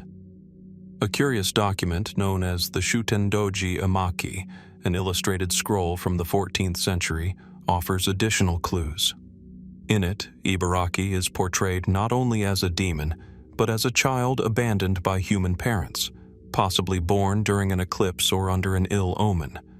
This could be a metaphor, or could it hint at an actual figure, someone whose appearance or behavior marked them as other, feared, misunderstood, and mythologized? Some scholars propose a psychological reading. The Heian era was steeped in spiritual paranoia. Illness, misfortune, and madness were often blamed on onryo, or vengeful spirits. Could Ibaraki represent not a literal demon, but the projection of a cursed memory? A victim of injustice transformed by collective guilt into something monstrous? Then again, physical objects connected to the tale seem to exist. At Kurama-dera, a temple north of Kyoto, a weathered iron mask is enshrined, allegedly belonging to a demon. The temple's monks maintain that their site was once visited by supernatural beings, and that remnants of those encounters were preserved, not destroyed. Is the mask a theatrical relic, or something older? Likewise, in Ninnaji Temple, a sword is displayed that some claim belonged to Watanabe no Tsuna himself. According to oral tradition, it was the blade that severed Ibaraki's arm. Of course, there is no definitive proof, but the care with which these artifacts have been maintained suggests a belief in their significance, perhaps even their danger. More fringe theories step beyond history entirely. Some theorists draw attention to how Ibaraki-Dōji is never truly vanquished. The demon returns, reclaims their limb, and disappears into the margins. In this way, Ibaraki becomes a symbol of something persistent, an unresolved trauma, a fragment of the past that refuses to die. Could the tale be an encoded warning? A signal that something powerful was hidden, silenced, or buried by the elite? Others take a comparative approach, noting that shape-shifting demons, often with severed limbs, appear in legends around the world, from Norse Draugr to the Celtic Banshee. Might Ibaraki-Dōji represent a deeper archetype? One that predates written Japanese history, surviving in oral memory from an even older cultural substrate? Finally, there is one curious fact few accounts mention. The name Ibaraki also refers to a region northeast of Tokyo. Some believe this is no coincidence. Could the tale originate from a local oral tradition transplanted to the capital? And if so, what other stories remain hidden in rural corners, unrecorded, unexamined? Today, the gate is gone. A quiet marker at Rashomon's former location is all that remains. Yet many say that at dusk, when the air shifts and shadows lengthen, there's still something uneasy in the atmosphere. Was Ibaraki-Dōji ever real? A person, a spirit, a metaphor, or all three? And if they truly did vanish into the dark, might they one day return? As the spectral memory of Ibaraki-Dōji fades into the silence of Kyoto's southern gate, we move from the haunted boundaries of myth into another type of enigma, one not etched in swordplay or folklore, but carved into the very fabric of the written word. Deep within the archives of ancient temples, where lacquered manuscripts lie sealed beneath generations of silence, we find the subtle, sharp strokes of a script both familiar and strangely elusive: katakana. At first glance, katakana is a straightforward system. It's angular, efficient, almost mechanical in appearance. Modern readers encounter it in foreign words, onomatopoeia, or scientific labels, an everyday presence in Japanese writing. But beneath its standardized surface lies a question that has puzzled linguists and historians alike. Where did katakana truly come from? And why, unlike the more graceful hiragana or the intricate kanji, does this script feel different? To understand the mystery, we must first return to the ancient halls of Buddhist scholarship in the Heian period, circa the 9th century AD. Japan's aristocracy had long been importing the complex Chinese writing system, or kanji, using it to inscribe sutras, poetry, and legal codes. But for young monks and scholars grappling with dense classical Chinese texts, a method of annotation became necessary, a way to break apart the meaning of foreign characters to fit the native Japanese tongue. Katakana emerged here, not as an independent alphabet, but as a tool Each angular symbol was originally derived from fragments of kanji, extracted from corners, radicals, or abbreviated brushstrokes.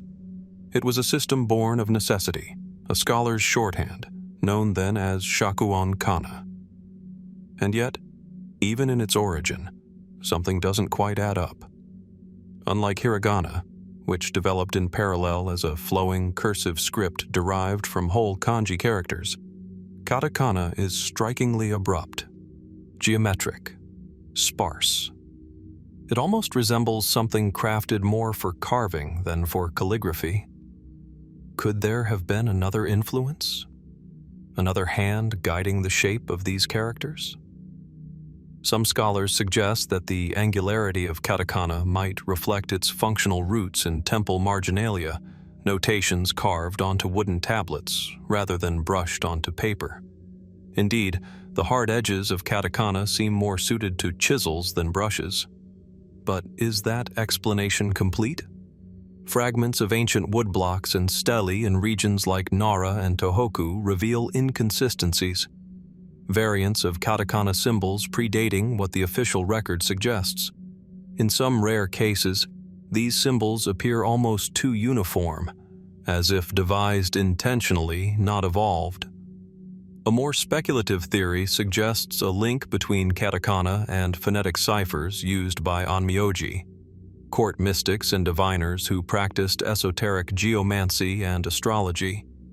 Some fragments of the Bansenshukai, the ninja codex, also refer to secret scripts and codes meant to disguise intentions or transmit messages undetected. Could katakana have had a dual life, both scholarly and clandestine? Adding to the enigma are the strange correlations between some katakana forms and ancient Korean writing systems, particularly early Hangul prototypes or obscure I-do notations. While mainstream historians tend to view the development of Japanese scripts as largely indigenous with strong Chinese roots, there are linguistic outliers who point to cultural exchange across the Korean peninsula, possibly from Baekje or Silla scholars who migrated to Japan in earlier centuries. Could it be that katakana owes part of its structure not only to religious necessity, but also to foreign influence, an imported logic system retooled for a Japanese context?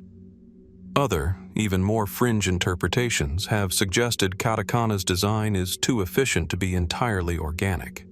Its 46 basic characters are each distinct and avoid ambiguity, making it perfect for mechanical reproduction, centuries before printing presses were widespread in Japan.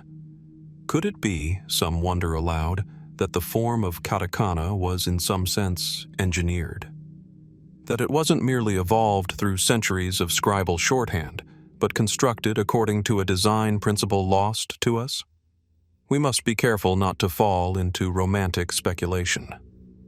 The earliest definitive katakana forms appear in annotated Buddhist texts from Tadaiji and Kofukuji, often attributed to monk scholars like Kukai or his disciples. Their aim was clarity, not concealment. But clarity for whom, and to what end? Intriguingly, some early examples of katakana appear not only in translations of Chinese but also in glosses beside obscure manyogana, and even older phonetic usage of kanji to represent Japanese sounds. In these cases, katakana seems to serve not just as annotation, but as reinterpretation, offering a standardized lens onto a chaotic, inconsistent early writing system. That raises another question. Was katakana invented simply to make Chinese more accessible to Japanese monks? Or was it, in part, an attempt to reclaim the Japanese voice from foreign structures, to quietly assert a native identity beneath a borrowed system? Even today, in Japanese writing, katakana stands apart. Hiragana softens, flows, domesticates. Katakana shouts, imposes, distorts the foreign. When used for foreign words, it alters pronunciation, deliberately, unapologetically. Some see this as a cultural filter, others as a linguistic mirror. But its roots? Still unclear. On the surface, the script is stable, regulated, domesticated. And yet, buried in its angular lines are traces of something older, something unsettled. It may have begun in the margins of ancient sutras, but perhaps it never truly left them. Perhaps katakana was always a boundary script, hovering between clarity and concealment, Japan and the outside world, history and mystery. So we ask again, was katakana merely a byproduct of religious necessity, or a symbol of something deeper? And if so, what truths might still lie encoded in its lines, waiting to be read anew?